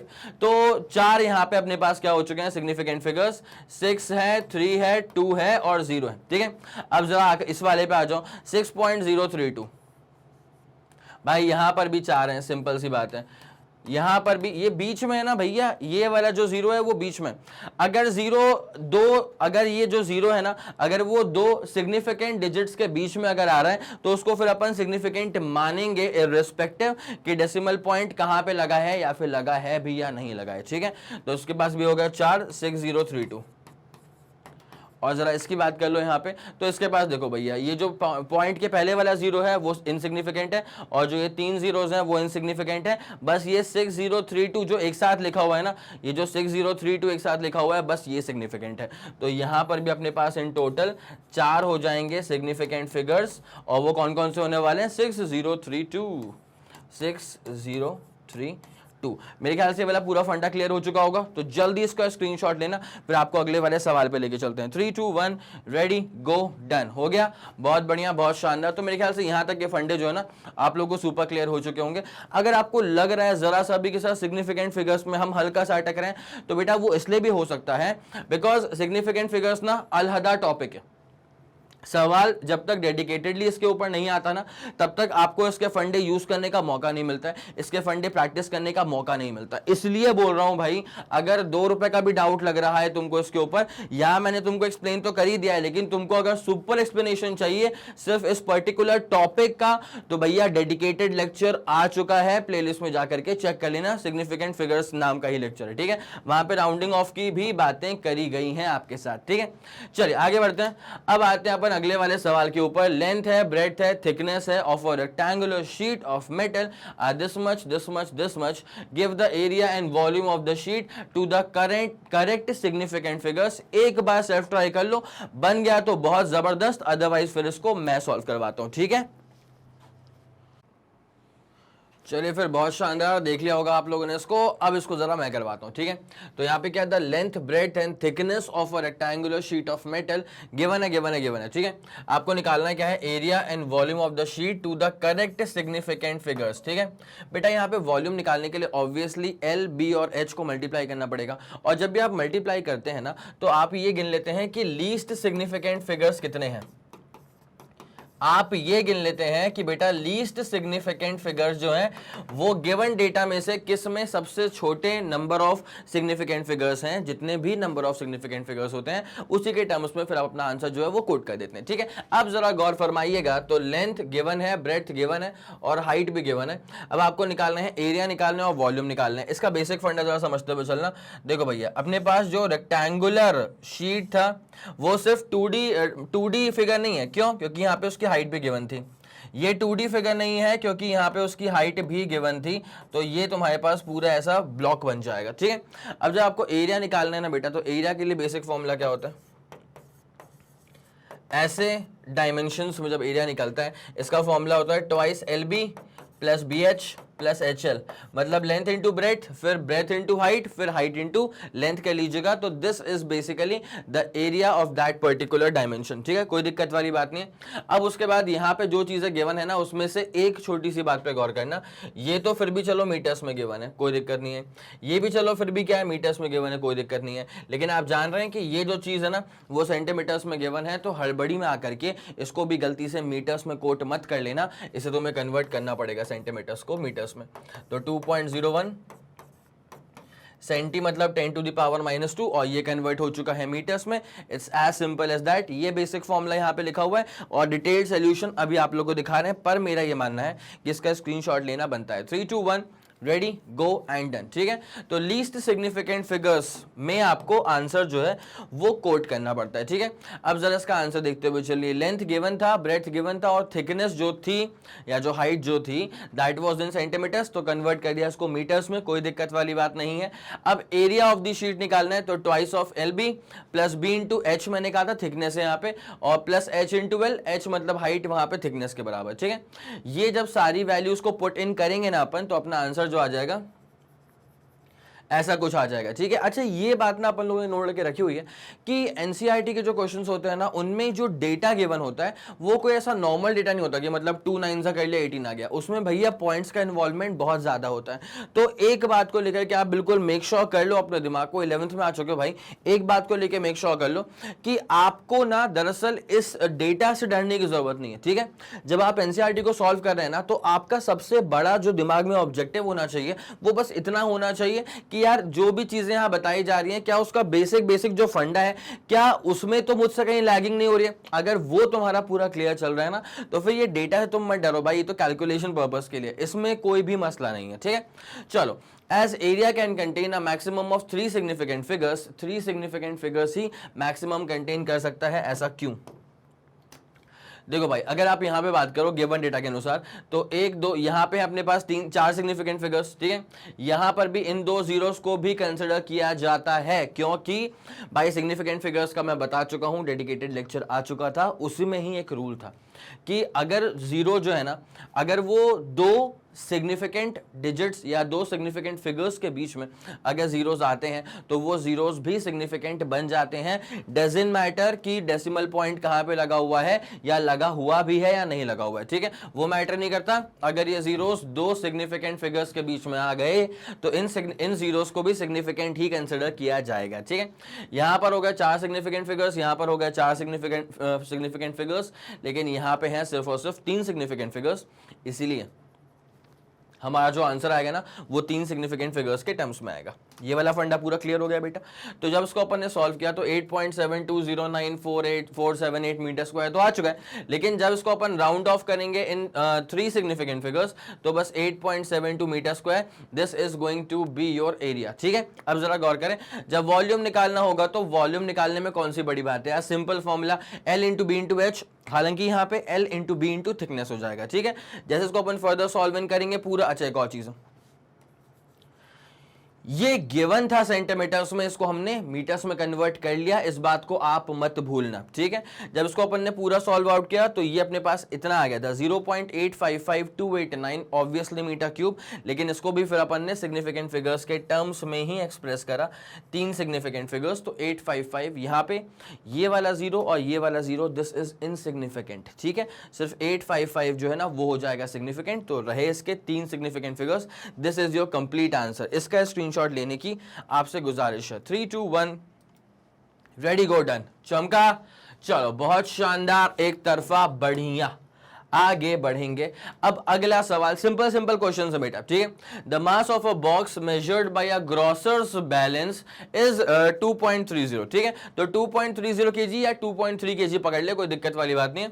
तो 2 गोल्ड पीसेस जिसका मास था 20.15 ग्राम एंड 20.17 ग्राम, ठीक है। 20.15 ग्राम है और 20.17 ग्राम है, are added to the box. उस बॉक्स के अंदर इन दो गोल्ड के पीसेस को, और बहुत ही छोटे गोल्ड पीसेस, महंगा बहुत आता है ना यार, महंगा बहुत आता है, ये 20 ग्राम का ही ले लिया, बहुत ज्यादा है, ठीक है। Now what is the total mass of the box, पहले तो टोटल मास निकालना है आपको बॉक्स का। अच्छा, एक मैं आप लोग को जरा यहाँ पे एक पॉइंट पेश कर दूं, इससे पहले वाले क्वेश्चन में जहां पे सिर्फ मल्टीप्लिकेशन या डिवीजन इन्वॉल्व था, ठीक है। हालांकि इस वाले में तो सिर्फ मल्टीप्लिकेशन ही इन्वॉल्व था। जब मल्टीप्लिकेशन इन्वॉल्व होता है तो जो आप रिजल्टेंट आंसर देते हैं ना, उसमें नंबर ऑफ सिग्निफिकेंट फिगर्स कितने रखने हैं, उसके लिए ये चेक करते हैं कि गिवन डेटाज में सबसे कम सिग्निफिकेंट फिगर्स किसके पास था, ठीक है। यहाँ पे हमने देख लिया कि भैया इसके पास है सबसे कम number of significant figures which is only 3। तो हमारे आंसर में भी हम लोगों ने अपने आप को रिस्ट्रिक्ट कर लिया कि भैया हम जो आंसर कोट करेंगे उसमें भी number of significant figures minimum, मतलब कितने रखने हैं, 3 रखने हैं, ठीक है। लेकिन जब मैटर आता है अबाउट एडिशन या सब्ट्रैक्शन, तो फिर आप ये चेक करते हैं कि कितने मिनिमम प्लेसेस हैं आफ्टर डेसिमल, ठीक है। अपना आंसर कोट करने के लिए आप सबसे पहले ये चेक कर लेते हैं कि जो गिवन डेटा है उसमें कितने मिनिमम प्लेसेस हैं आफ्टर डेसिमल पॉइंट, ठीक है। अब जरा गौर करेंगे अपन यहाँ पे, अगर तो यहाँ पे वो जो 2.30 है ना बेटा, ठीक है, that is basically 2.3 kg only, ठीक है। That is basically 2.3 kg only. Significant figures की बात नहीं है, मिनिमम प्लेसेस की बात है, ठीक है। क्या बोल रहा हूँ बेटा, यहाँ पे सिग्निफिकेंट फिगर्स की बात नहीं है, यहाँ पर मिनिमम प्लेसेस की बात है। तो यहाँ पे 2.30 which is basically 2.3 kg only, 1 place, ठीक है। 2.3 kg ओनली मतलब 1 प्लेस, ठीक है। तो 2 गोल्ड के पीसेस थे, 20.15 gram, 20.17 gram are added to the box. Now what is the total mass. ये सवाल आप लोगों ने देख लिया होगा, 2 पार्ट है, डिफरेंस भी निकालना है मासेस का, ठीक है। अब जरा आप यहाँ पे गौर फरमाइएगा, तो यहाँ पे क्या हो गया 2.3 kg, ठीक है। अच्छा, ये तो ग्राम्स में गिवन था, तो हमें इसे कन्वर्ट करना पड़ेगा किलोग्राम्स में, जो कि हम जानते हैं अगर ग्राम्स को कन्वर्ट करना होता है किलोग्राम्स में तो आप मल्टीप्लाई कर दो 10 टू दी पावर -3 से, ऑटोमेटिकली वो कन्वर्ट किस में हो जाएगा बेटा, किलोग्राम्स में। अरे 10 टू दी पावर -3 से मल्टीप्लाई करने का मतलब क्या हुआ कि 1000 से डिवाइड कर देना, ठीक है। 1000 से डिवाइड कर दे, it's as simple as that, कोई दिक्कत वाली बात नहीं, ठीक है। जैसे अपन ने इसको पूरा फर्दर सॉल्विंग करा, अब अपन को मास तो ऐड करना ही पड़ेगा ना। तो मास ऑफ 1 गोल्ड पीस इतना था, दूसरे वाली का इतना मास था, टोटल मास निकालने के लिए। अच्छा, वो जो बॉक्स था ग्रॉसर्स बॉक्स, ठीक है, उसका मास पकड़ो, दोनों गोल्ड के जो छोटे छोटे पीसेस थे उनका मास पकड़ो, बट इन केजी, ठीक है, इन केजी कन्वर्ट किया हमने बाकायदा केजी में, ठीक है। उसको सॉल्व करके ना कुछ इतना लंबा सा आंसर आ रहा है 2.34032, क्या आ रहा है 2.34032 केजी। लेकिन as the result is corrected only up to 1 place of decimal. वही मैंने कहा था कि जब एडिशन होता है या सब्ट्रैक्शन होता है तो आपका फोकस रिजल्ट कोट करने से पहले आपका फोकस इस बात पे होना चाहिए कि गिवन डेटा में मिनिमम कितने प्लेसेस हैं आफ्टर द डेसिमल पॉइंट, ठीक है, जो कि एक ही आ रहा था अपने पास, ठीक है। तो इसको अपन ने सिर्फ एक में कोट करा, मतलब 2.3 kg, it's as simple as that, ठीक है। ओके, डिफरेंस इन मासेस इसी सवाल का दूसरा पॉइंट था, ठीक है, कि यार डिफरेंस इन मासेस निकाल दो। तो अगेन M2 - M1 करेंगे तो 20.17 ग्राम का दूसरा गोल्ड का पीस था जो कि हल्का सा भारी है, और 20.15 ग्राम का पहला गोल्ड का पीस था जो कि हल्का सा कम भारी था, ठीक है। इसको अपन ने सॉल्व आउट करा तो ये अपने पास 0.02 क्या आ चुका है, ग्राम्स में आ चुका है। Now the thing is this, corrected only up to 2 places of decimal, ठीक है। अभी हम जिन डेटास का इन्वॉल्वमेंट यहाँ पे आपको नजर आ रहा है ना, M2 और M1, बस इन 2 डेटास का यहाँ पे इन्वॉल्वमेंट है। तो इन दोनों में पॉइंट, डेसिमल पॉइंट के बाद 2 डिजिट्स हैं, डेसिमल पॉइंट के बाद 2 डिजिट्स हैं, मिनिमम डिजिट्स, ठीक है। तो इसलिए अपन ने अपना आंसर जो है ना राउंड ऑफ कर लिया up to 2 digits after decimal point, that is 0.02 grams. It's as simple as that. ये रहा कंप्लीट आंसर। जल्दी इसका स्क्रीनशॉट ले लो बेटा, फटाफट फुर्ती में, एकदम जल्दी। 3 2 1 रेडी गो डन, कोई दिक्कत वाली बात नहीं है, एक तरफा शानदार। चले आगे बढ़ेंगे। ये भी निपटा दिया अपन ने, क्या बात है, बहुत बढ़िया चल रहे हैं। अब भाई ये सच में फेमस रिलेशन है, ये फेमस वर्ड अगर यहाँ पे नहीं लिखा होता ना तो मैं स्पेशली यहाँ पे डलवा देता, क्योंकि ये सच में बहुत ही फेमस रिलेशन है। m is equals to m naught upon, यहाँ पे आ गया अंडर रूट ऑफ 1 माइनस, एक सेकेंड सर यहाँ बस वी स्क्वायर लिखा हुआ है। कई लोग को पता होगा कि यार ये फॉर्मूला गलत है, कई लोग को पता होगा ये वाला फॉर्मूला गलत है। इनफैक्ट मैंने बोला भी है कई बार अपने लेक्चर्स में कि जब बच्चे 10th क्लास से 11th क्लास में आते हैं तो कई लोग को तो नया नया फ़ोन मिल जाता है, और जब नया नया फ़ोन मिलता है, अब कई लोग का महंगा फ़ोन, कई लोग का सस्ता फ़ोन, तो अगर आपका फ़ोन बहुत सस्ता है, अगर आपके दिमाग में वैसा वाला कीड़ा है कि आपको शो ऑफ करना है, तो वो क्या अपना फ़ोन छुपाने के लिए ना अच्छा कवर लगा लेते हैं। ठीक है, अपना फोन छुपाने के लिए क्या है, अच्छा वाला कवर, ये अच्छा कवर है वैसे, अच्छा कवर लगा लेते हैं ताकि पता नहीं चलता कि कैसा फोन है, कौन सा फोन है। ठीक है, तो मैंने कई बार देखे हैं कि फोन कवर्स, खासकर 11th वाले बच्चों को पता नहीं क्यों देखा मैंने, फोन कवर जो होता है ना उसमें अगर उन्होंने पीसीएम ले लिया तो फोन कवर में कुछ ना कुछ तो भी फिजिक्स से रिलेटेड कुछ ना कुछ बेहतरीन चीजें होती है, जिसमें एक फॉर्मूला बहुत बहुत बहुत कॉमन है, इक्वल टू MC स्क्वायर। तुम कहीं पर भी चेक कर लेना, इक्वल टू MC स्क्वायर के फोन कवर्स एक से एक तरफा मिलते हैं। ठीक है, और उसी के साथ में एक रिलेशन ये वाला भी होता है। ठीक है, इसलिए काफी लोग जानते रहते हैं कि ये रिलेशन है तो सही, एग्जिस्ट तो करता है। अब अगर तुम्हें ही वो रिलेशन अधूरा याद हो, अधूरा पता हो, अधूरा ध्यान में हो, तो फिर तुम्हें सवाल में मेन जो कोर है वो पकड़ नहीं पाओगे। लेकिन अगर तुम इस फॉर्मूले को जानते हो तो फिर तुम समझ जाओगे कि नहीं यार ये तो कुछ तो भी लिखा हुआ है, कुछ तो भी गलत है। ठीक है, अब एक बार जरा सवाल पे आ जाया जाए तो a famous relation in physics relates moving mass आई है m to the rest mass m nought. ठीक है, पहले जो ये पहली की दो लाइनें है ना, मैं इन दो लाइनों पे कुछ कहना चाहूंगा आपसे। वो मैं क्या कहना चाहता हूं जरा ध्यान देना, शायरी नहीं है, मैं ये कहना चाह रहा हूं बेटा कि जब भी कोई पार्टिकल जिसका मास मान लिया अगर m नॉट के बराबर है, पहली बात सर m नॉट क्या होता है बेटा, m not is the rest मास। अब तुम बोलोगे ये मास भी क्या दो तरह के होते हैं क्या यार, कम से कम मास को तो नहीं बदलना चाहिए था। ठीक है बेटा, मास भी क्या है ना बदलता है, लेकिन उसमें मसला क्या होता है कि अगर कोई पार्टिकल जिसका मास m के बराबर है या कोई बॉडी जिसका मास m के बराबर है, अगर वो मूव करती है विथ अ वेलोसिटी, जो वेलोसिटी छोटी मोटी वेलोसिटी नहीं है, वो इतनी शानदार वेलोसिटी है कि आप उसे स्पीड ऑफ लाइट से कंपेयर कर सकते हो। ठीक है, ऐसा नहीं कि तुम बोलो सर सुपर ट्रेन है, सुपर फास्ट ट्रेन है, तो सुपर फास्ट ट्रेन तो सर बहुत तेज चलती है, तो क्या उसका मास वेरी करेगा? अजी हाँ जाओ, मैंने क्या बोला कि इतनी वेलोसिटी बताओ जो velocity comparable to velocity of light हो, तो सुपर फास्ट ट्रेन की वेलोसिटी भी कहीं से कहीं तक कंपेरेबल नहीं है as one compare to velocity of light in vacuum. ठीक है, तो मेरे कहने का मतलब ये कि अगर किसी बॉडी का मास कितना है, रेस्ट मास कितना है, m नॉट। ठीक है, अगर वो बॉडी मूव करने लगे कुछ ऐसी वेलोसिटी के साथ जो छोटी मोटी वेलोसिटी नहीं हो, ये वेलोसिटी ऐसी है which is comparable to velocity of light, ये ऐसी वेलोसिटी है which is comparable to velocity of light, तो बॉडी का मास जो है ना वो वेरी करना शुरू कर देता है। तो जो बॉडी का मास है वो वेरी करना शुरू कर देता है और वो मास क्या हो जाता है m के बराबर। ठीक है, इसलिए यहाँ पे दो मास है, रुका हुआ है तो रेस्ट मास, और अगर मूव कर रहा है with some velocity comparable to velocity of light तो उसका मास जो है वो कहलाता है वेरिएबल मास। ठीक है, हालांकि अब इनके बीच का ही रिलेशन अपने को निकालना था, और उसके बाद ये कहानी में यहाँ पे क्या देके रखा हुआ है जरा सुनते हुए चलना। तो relates moving mass m to the rest mass m naught of a particle in terms of its speed and the speed of light c। Okay, this relation first arose as a consequence of special relativity due to Albert Einstein. ये बात बिल्कुल सही है, सटीक बात है। A boy recalls the relation, एक बार सोचा उसने इस रिलेशन के बारे में almost correctly but forget where to put the constant c। वाह, बच्चे ने दिमाग लगाया, फॉर्मूला रिकॉल करा, सब कुछ सही कर दिया, लेकिन सी कहां पुट करेगा वो उससे गलती हो गई। ठीक है, तो उसने लिख दिया है ऐसी इक्वेशन। अब guess where to put the missing c. कई लोग सोच रहे हैं कि वाह यार गलती वो करे, अब इसको भी हम ही करें क्या, पीसीएम ले लिया तो क्या हम सबकी गलतियां सुधारते रहेंगे क्या? तो भाई यहाँ पे क्या है कि अब इस सवाल में तो देके रखा हुआ है, प्रॉब्लम तुम्हारे सामने पोस्ट कर दिया गया। बीइंग अ पीसीएम स्टूडेंट हमको दिमाग में एक चीज पूरी सुपर क्लियर कर देनी चाहिए कि अब हमारे जो जिंदगी में आने वाले 2 साल हैं, उसके बाद तो देखो क्या होता है, फिर 12th के बाद तो आप कहीं से कहीं निकल जाओगे। ठीक है, लेकिन आने वाले 2 सालों में आपको ना एकदम प्राइम फोकस इस बात पे रखना है कि ऑब्वियसली हर दिन आपके सामने कुछ प्रॉब्लम्स पोस्ट कर दिए जाएंगे और आपका जो टेम्परामेंट है ना वो सॉल्विंग टेम्परामेंट होना चाहिए। ठीक है, आप परेशानी को देख करके रोना मत शुरू कर दो, परेशानी को देख करके सॉल्व करने की अप्रोच ढूंढना शुरू करो। ठीक है, तो guess where to put the missing c, और इस सवाल में तो इतनी जान है भी नहीं। ठीक है, मैं बता रहा हूं, इसमें बस ये निकालना है कि भाई सी को कहां पुट करेंगे। ठीक है, तो m is equal to m naught upon under root क्यों बोल रहा हूं, पावर 1/2 है। वन माइनस वी स्क्वायर, ठीक है। अब देख भाई c कहाँ पुट करना है, बस इतनी सी बात है, under root of 1 minus v का स्क्वायर। अब एक बात सुनते हुए चलना, पूरा फोकस करो ऑन द डिनोमिनेटर। क्या बोल रहा हूं बेटा, पूरा फोकस आपका कहां पर होना चाहिए बेटा, ऑन द डिनोमिनेटर होना चाहिए, ठीक है।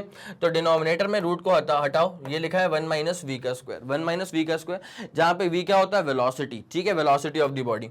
लेकिन अगर आप इस 1 पे फोकस करें, दिस इज प्योरली डायमेंशनलेस। अगर आप इस 1 पे फोकस करेंगे, so this 1 is purely dimensionless. भाई डायमेंशनलेस क्वांटिटी में से अगर आप कुछ माइनस कर रहे हो तो उसका भी डायमेंशनलेस होना बहुत जरूरी है, ठीक है। So this has to be dimensionless. अब उसके लिए क्या करना पड़ेगा बेटा, अगर आप समझे मेरी बात को, तो v square is not dimensionless. दिख रहा है भाई, क्लियरली दिख रहा है कि v का स्क्वायर मतलब क्या, वेलोसिटी का डायमेंशनल फॉर्मूला क्या होता है, lt माइनस वन। अब lt माइनस वन का स्क्वायर करूंगा तो l स्क्वायर t की पावर माइनस टू। भाई डायमेंशनलेस क्वांटिटी में से एक डायमेंशनल क्वांटिटी को तो माइनस नहीं किया जा सकता। इसका मतलब इसको अगर डायमेंशनलेस बनाना है तो वेलोसिटी के स्क्वायर को डिवाइड करना पड़ेगा वेलोसिटी के स्क्वायर से ही, तभी जाकर के बनेगा डायमेंशनलेस, ठीक है। तो ये फॉर्मूले को करेक्ट करने के लिए therefore to correct the formula, therefore to correct the formula we need to divide v square by c square. Therefore to correct the formula we need to divide किसको डिवाइड करना पड़ेगा, v square by c square. तभी जाकर के क्या होने वाला है कि 1 के बाद जो चीज लिखी है ना वो प्योरली डायमेंशनलेस बन जाएगी, ठीक है। और एक बार डायमेंशनलेस बन गई, principle of homogeneity of dimensions अगर एक बार पूरा फॉलो हो गया तो बस फॉर्मूला बिल्कुल सही है। So this becomes dimensionless, this becomes dimensionless quantity. मेरे ख्याल से आप पूरा फंडा क्लियर हो गया कि कैसे ये वाला फॉर्मूला जो है ना उसको सुधारा जाएगा। ये रहा उसका तरीका, पक्का पूरा फंडा clear. 3 2 1 ready go and done, एक तरफा शानदार जबरदस्त, ठीक है। ये चीज भी क्लियर कर दी आपके लिए। अब आते हैं बेटा इसके अगले वाले पार्ट, अगले वाले क्वेश्चन के ऊपर, ठीक है। Okay, the unit of length convenient on the atomic scale is known as an angstrom, ठीक है, मतलब 10 to the power minus 10 and is denoted by, अच्छा ये रहा 1 एंगस्ट्रम का मतलब क्या, 10 की पावर माइनस 10, ठीक है। उसके बाद क्या है, the size of a hydrogen atom is about 0.5 angstrom, मान लिया अपन इस बात को। What is the total atomic volume in metre cube of a mole of hydrogen atom, ठीक है। भाई 1 mole of any entity is basically Avogadro number times that entity, ठीक है। तो 1 mole of any entity, जैसे एक डजन का मतलब होता है 12, ठीक है, एक डजन का मतलब क्या होता है 12। तो वैसे अगर 1 मोल ऑफ एनी एंटिटी इसका मतलब 6.023 10 to the power 23 number of that particular entity.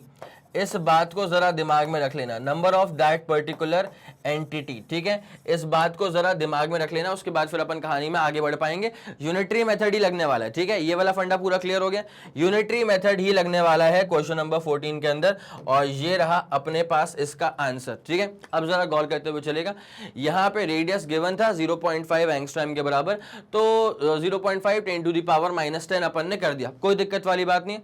Volume of each hydrogen atom, ठीक है, volume of each atom of hydrogen. अब atom is basically considered to be a spherical entity, ठीक है। तो एक sphere का जो वॉल्यूम होता है इसका फॉर्मूला क्या होता है, 4/3 पाई आर क्यूब। तो ये हो जाएगा 4/3 पाई आर क्यूब, सारी वैल्यूज को पुट इन कर दिया तो हमारा आंसर जो आ जाएगा वो आ जाएगा approximately 5.236 10 to the power minus 31, ठीक है। अब नंबर ऑफ हाइड्रोजन आइटम्स, ये तो वॉल्यूम जो आया ना वो एक हाइड्रोजन के आइटम का आया।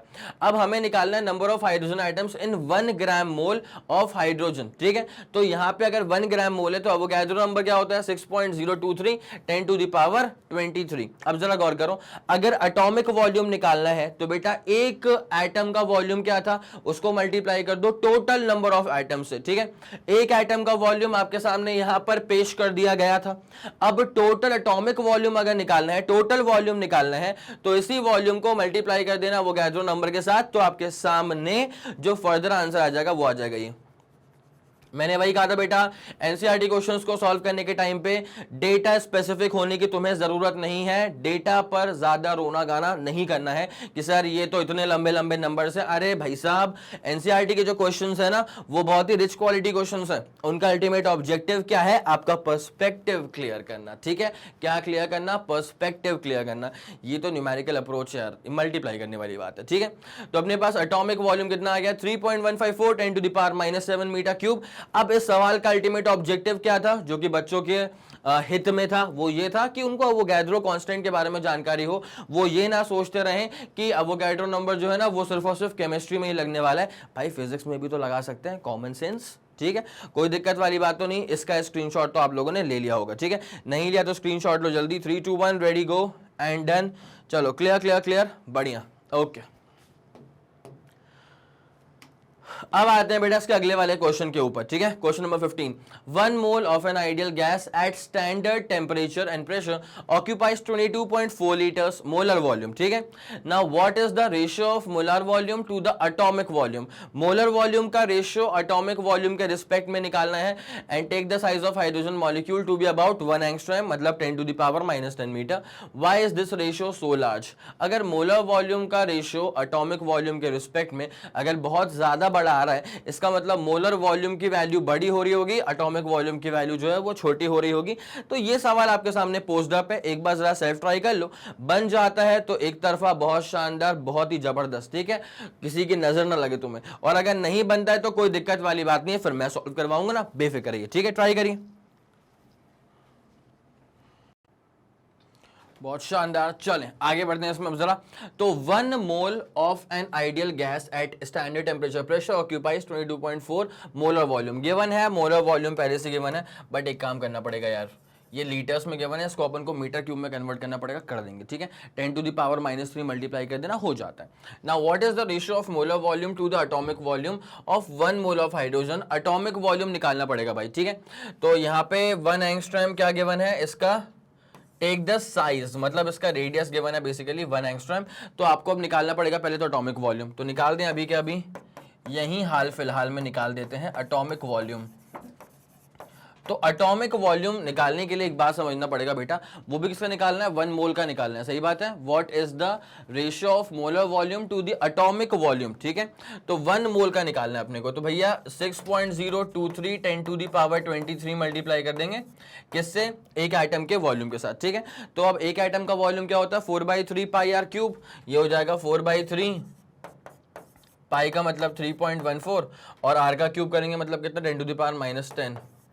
1 एंगस्ट्रॉम था ना, इसका अपन कर देंगे क्यूब। क्या कर देंगे बेटा, इसका अपन कर देंगे क्यूब। इसके बाद इसको फर्दर जब सॉल्विंग करेंगे ना, तो एटॉमिक वॉल्यूम जो आने वाला है, इसको जब अपन पूरा फर्दर सॉल्विंग करेंगे तो जो अपना एटॉमिक वॉल्यूम आने वाला है वो आने वाला है अप्रोक्सीमेटली 25.2 10⁻⁻7 मीटर क्यूब। ठीक है, ये आ जाएगा 25.2 10⁻⁻7 मीटर क्यूब। एक बार जरा इसका स्क्रीनशॉट ले लो, फिर अपन कहानी में इसमें आगे बढ़ते हैं। ठीक है, इतना पूरा पल्ले पड़ गया 25.2 10⁻⁻7 मीटर क्यूब।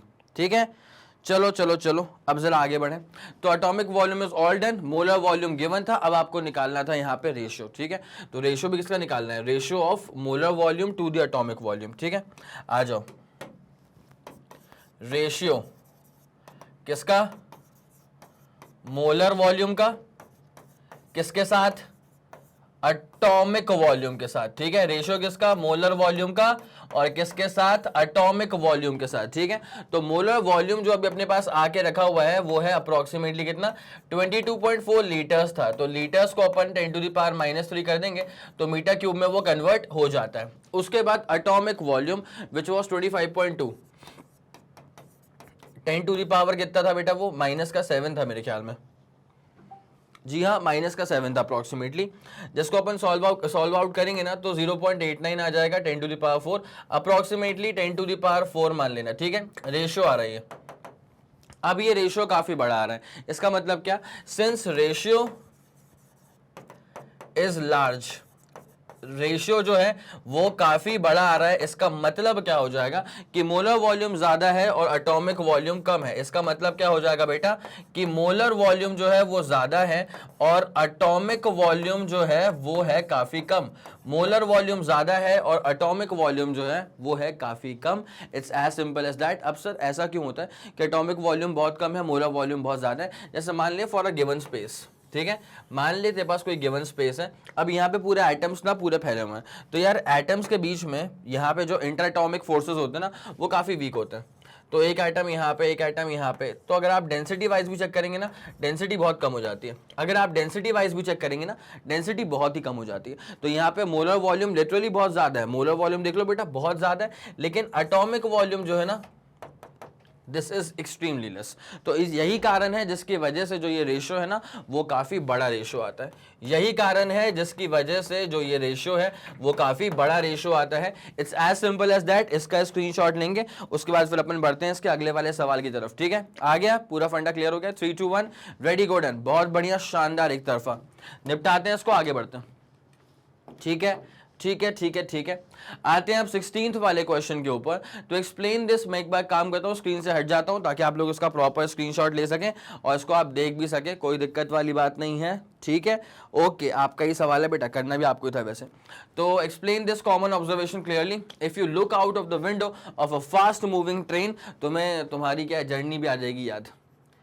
ट्रेन में जा रहे थे, कान में ईयरफोन था, गाने चल रहे थे, ऐसे होते ना लोग बनाते प्लेलिस्ट। भाई ये मेरी ट्रैवल प्लेलिस्ट है, ये मेरी पार्टी प्लेलिस्ट है, ये जब मैं लोन फील करूंगी ये तब की प्लेलिस्ट है। ठीक है, तो आप इधर आते हैं अपन। तो explain this common observation clearly. If you look out of the window of a fast moving train, the near by trees, houses etcetera seem to move सट सट सट वेरी रैपिडली। ठीक है, ऐसा होता है ना भाई, खासकर जो खंबे आते हैं, ट्रेन चल रही है, अब ट्रेन के बहुत ही पास खंबे लगे होते हैं, तो भाई वो अगर आप देखते रहो ना वो नज़ारे बाहर के, तो अचानक से सट से निकलता है एक खंबा, फिर 2 सेकंड के बाद सट से निकलता खंबा, तो वो खंबा बहुत पास होता है। ठीक है, तो जो बहुत ही पास की चीज़ें होती है ना, that seem to move very rapidly in a direction opposite to the train obviously. But the distant objects जैसे कि हिल टॉप हो गया, मून हो गया, स्टार हो गए एक्सेट्रा, मतलब बहुत दूर दूर की जो चीज़ें होती हैं, seem to be almost stationary. तो in fact since you are aware that you are moving, these distant object seems to move with you. तो यहाँ पे एक्सप्लेन करना है अपने को इस पूरे कॉमन ऑब्जर्वेशन को। बेसिकली आउटलाइन ये है कि जो पास पास की चीज़ें होती है ना वो सट से बहुत जल्दी रैपिडली मूव करती हुई नजर आती है इन द ऑपोजिट डायरेक्शन, लेकिन जो दूर की चीज़ें होती है ना दैट सीम्स ऑलमोस्ट स्टेशनरी। इसके पीछे का रीजन क्या होता है तो जरा गौर करते हुए चलेंगे। जैसे मान लीजिए 2 केस दिखाते हैं आपको। ठीक है, पहला केस लेके चलते हैं नियर बाय ऑब्जेक्ट्स के लिए। ठीक है, और दूसरा बनाऊंगा फॉर फार ऑफ ऑब्जेक्ट्स, अगर आसपास की चीजें हैं। ठीक है, तो जैसे मान ले कि यहां पे तेरे पास कोई नियर बाय ऑब्जेक्ट है। ठीक है, तेरे पास कोई नियर बाय ऑब्जेक्ट है और उसके बाद अब ना हमारी जो आंखें हैं वो अपन बनाते हैं कुछ इस तरह, हम देख रहे थे। ठीक है, ये हमारी आंखें, यहाँ पे कोई दिक्कत वाली बात तो नहीं है। तो जब हम इसको देख रहे हैं ना तो अभी ये रहेगा मेरा लाइन ऑफ साइट। ठीक है, अब उसके बाद क्या है कि मैं तो ट्रेन में जा रहा हूँ। ठीक है, तो ये जो अपनी आंखें जो है ना अब अपन यहाँ तक पहुँच जाएंगे, लेकिन हम उसके नज़ारे देखना बंद नहीं कर रहे हैं अभी भी। ठीक है, तो अभी क्या है, अच्छा उसकी आंखें तो हल्का सा उस तरफ कर दें अपन, मतलब अपन ने मुंडी घुमा ली पूरी कि जब तक ये नज़रों से ओझल नहीं हो जाएगी ये ऑब्जेक्ट तब तक देखते रहेंगे। तो भाई ये रहा। अब तुमने एक बात नोट करी, ये LOS 1 है मतलब लाइन ऑफ साइट 1 है, और ये LOS 2 है मतलब लाइन ऑफ साइट नंबर 2 है। तो भाई ये लाइन ऑफ साइट 1 और लाइन ऑफ साइट 2 में ना बहुत ही रैपिड चेंज आया। ठीक है, तो line of sight changes rapidly. अगर line of sight changes rapidly इसका मतलब क्या होता है, it means the object appears to be moving obviously. ठीक है, इट मीन्स अगर लाइन ऑफ साइट ना बहुत रैपिडली चेंज हो रही है, अगर लाइन ऑफ साइट बहुत रैपिडली चेंज हो रही है, it means object seems to be moving quickly, seems to be moving fastly या वेरी क्विकली। ठीक है, लेकिन ये तब का था जब अपने पास बहुत ही पास का ऑब्जेक्ट है। ठीक है, एक और चीज है बेटा, तुम एग्जैक्टली मूव कहाँ कर गए, तुम देखो तो तुम एग्जैक्टली मूव कर गए towards the left hand side, लेकिन तुम्हारे हिसाब से जो ऑब्जेक्ट है वो पीछे पीछे पीछे जा रहा है, मतलब इन द ऑपोजिट डायरेक्शन। ठीक है, ऐसा होता है, ऐसा कब होता है बेटा, जब बहुत ही पास रखा हुआ ऑब्जेक्ट। लेकिन दूसरा केस क्या है, दूसरा सिनेरियो क्या है कि वेरी फार ऑफ ऑब्जेक्ट, ठीक है, ये है अपने पास बहुत ही फार ऑफ ऑब्जेक्ट, ये है अपने पास बहुत ही फार ऑफ ऑब्जेक्ट। तो जब अपने पास बहुत ही फार ऑफ ऑब्जेक्ट रहता है बेटा, तो उस पर्टिकुलर केस में क्या होगा, मान ले कि ये है तेरे पास बहुत ही फार ऑफ ऑब्जेक्ट, मान ले कि ये है तेरे पास बहुत ही फार ऑफ ऑब्जेक्ट, ठीक है। अब क्या है कि इसका अपन बनाते हैं, पहले अपन इसको देख रहे हैं, मान ले कहां से अपन इसको देख रहे हैं। अच्छा, दूरियां काफी ज्यादा है ना, यहाँ पे क्या है, दूरियां काफी ज्यादा है, समझना पड़ेगा आपको। यहाँ पे क्या है, दूरियां काफी ज्यादा है, तो इसका जो लाइन ऑफ साइट बनेगा वो ये बनेगा, ये है LOS1, मतलब लाइन ऑफ साइट नंबर 1, ठीक है। अब अगर तुम ना उतना ही डिस्टेंस ट्रैवल करके, मान लो अब तुम यहां पे भी आ गए हो, मान लो तुम उतना ही डिस्टेंस ट्रैवल करके, मान लो अब तुम यहां पर भी आ गए हो, तो अब जो तुम्हारा लाइन ऑफ साइट रहेगा वो ये रहेगा, इसको बोल देंगे LOS2, लाइन ऑफ साइट 2। तो तुम्हें क्या समझ में आया भाई, देखो तो यहां पे ना तुम्हारा पोजीशन चेंज हो गया just because you were moving, तो आपका पोजीशन चेंज हुआ, लेकिन लाइन ऑफ साइट में चेंज कितना आया भाई, लाइन ऑफ साइट पहले ये वाली थी, बाद में क्या बन गई, ये वाली बन गई। तुम एक बात कंपेयर करो, यहां के लाइन ऑफ साइट में आने वाला चेंज और यहां के लाइन ऑफ साइट में आने वाला चेंज, इसमें काफी बड़ा अंतर है बेटा। तो यहां पे line of site is not changing, line of site is not changing rapidly, और जब लाइन ऑफ साइट चेंज नहीं होता है ना, इसका मतलब the object will not be seeming moving towards us, ठीक है, या मूविंग टू अस। आया समझ। अगर लाइन ऑफ साइट चेंज होता है तो हमको लगेगा कि ऑब्जेक्ट मूव कर रहा है, अगर लाइन ऑफ साइट नहीं चेंज होता है या बहुत ही एकदम कम चेंज होता है तो हमको लगता है कि ना के बराबर मोशन हो रहा है उस ऑब्जेक्ट का, ठीक है। तो line of site is not changing, therefore object which is very far of, object which is very far of, object which is very far off seems almost stationary, seems almost stationary, seems almost stationary, it's as simple as that। मेरे ख्याल से ये पूरा approach आप लोगों के दिमाग में क्लियर हो गया होगा, ठीक है। तो लाइन ऑफ साइट का ये पूरा फंडा है बेटा, अगर लाइन ऑफ साइट बहुत रैपिडली चेंज कर रहा है इसका मतलब ऑब्जेक्ट ना आपको मूव करता हुआ नजर आएगा, अगर लाइन ऑफ साइट बहुत रैपिडली चेंजेस नहीं शो कर रहा है इसका मतलब ऑब्जेक्ट जो है ना वो आपको ऑलमोस्ट स्टैटिक नजर आएगा, ठीक है। इसका स्क्रीनशॉट लेंगे फिर अपन कहानी में आगे बढ़ते हैं। एक तरफा भाई, ठीक है, ये वाला फंडा पूरा दिमाग में सुपर क्लियर हो चुका है। चलो अब बढ़ते हैं बेटा इसके आखिरी अंतिम सवाल की तरफ। जी हाँ सर, इसके आखिरी सवाल पे आने का समय आ चुका है, ठीक है। सवाल पढ़ लो इत्मीनान से, क्या देके रखा हुआ है देखो। The sun is a hot plasma, plasma का मतलब ionized matter, with its inner core at a very high temperature exceeding 10 to the power 7 kelvins, भाई साहब बहुत ही गर्म, and its outer surface at a temperature of about 6000 kelvin, ये भी काफी गर्म। At these high temperatures ऐसा होता है कि no substance remains in a solid or liquid phase, ऐसा obvious ही बात है भाई, इतने high temperature पे कोई भी substance जो है ना वो solid या फिर liquid phase में exist नहीं कर सकता, gaseous vapor बन सकता है। In what range do you expect the mass density of the sun to be, हम क्या एक्सपेक्ट करते हैं कि सन की जो मास डेंसिटी है वो किस रेंज में होनी चाहिए, to be in the range of densities of solids and liquids और गैसेस, ठीक है। हमारे अकॉर्डिंग सॉलिड या लिक्विड या गैसेस किसके आसपास इसका डेंसिटी रेंज आना चाहिए, ठीक है। Now check if your gas is correct from the following data, data given है, मास गिवन है और रेडियस गिवन है, it's as simple as that, ठीक है। अब जरा गौर करते हुए चलना बेटा क्या होता है इसके साथ, ठीक है। अगर आप डेंसिटी निकालने का फॉर्मूला सोचें तो डेंसिटी का फॉर्मूला होता है मास अपॉन वॉल्यूम, ठीक है। डेंसिटी का जो फॉर्मूला होता है बेटा वो होता है mass upon volume, it's as simple as that. अब जरा गौर फरमाते हुए चलेंगे तो मास कितना गिवन है मास गिवन है अपने पास कितना, 2 10 टू द पावर 30 kg के बराबर, ठीक है, 2 × 10 टू द पावर 30। उसके बाद कहानी जो आती है ना वो आती है अबाउट वॉल्यूम। तो वॉल्यूम क्या होता है 4/3 पाई इंटू आर का क्यूब और रेडियस गिवन है 7 10 टू द पावर 8 के बराबर, ठीक है। तो अपने पास वॉल्यूम क्या हो जाएगा 4/3, उसके बाद नीचे ही आ जाएगा पाई और नीचे ही आ जाएगा आर का क्यूब, ठीक है। तो आर क्या होता है 7 10 टू द पावर 8, आर क्या होता है बेटा 7 10 टू दी पावर 8 ही गिवन था मीटर्स में, इसका अपन ने क्यूब मार दिया। आया समझ की नहीं आया।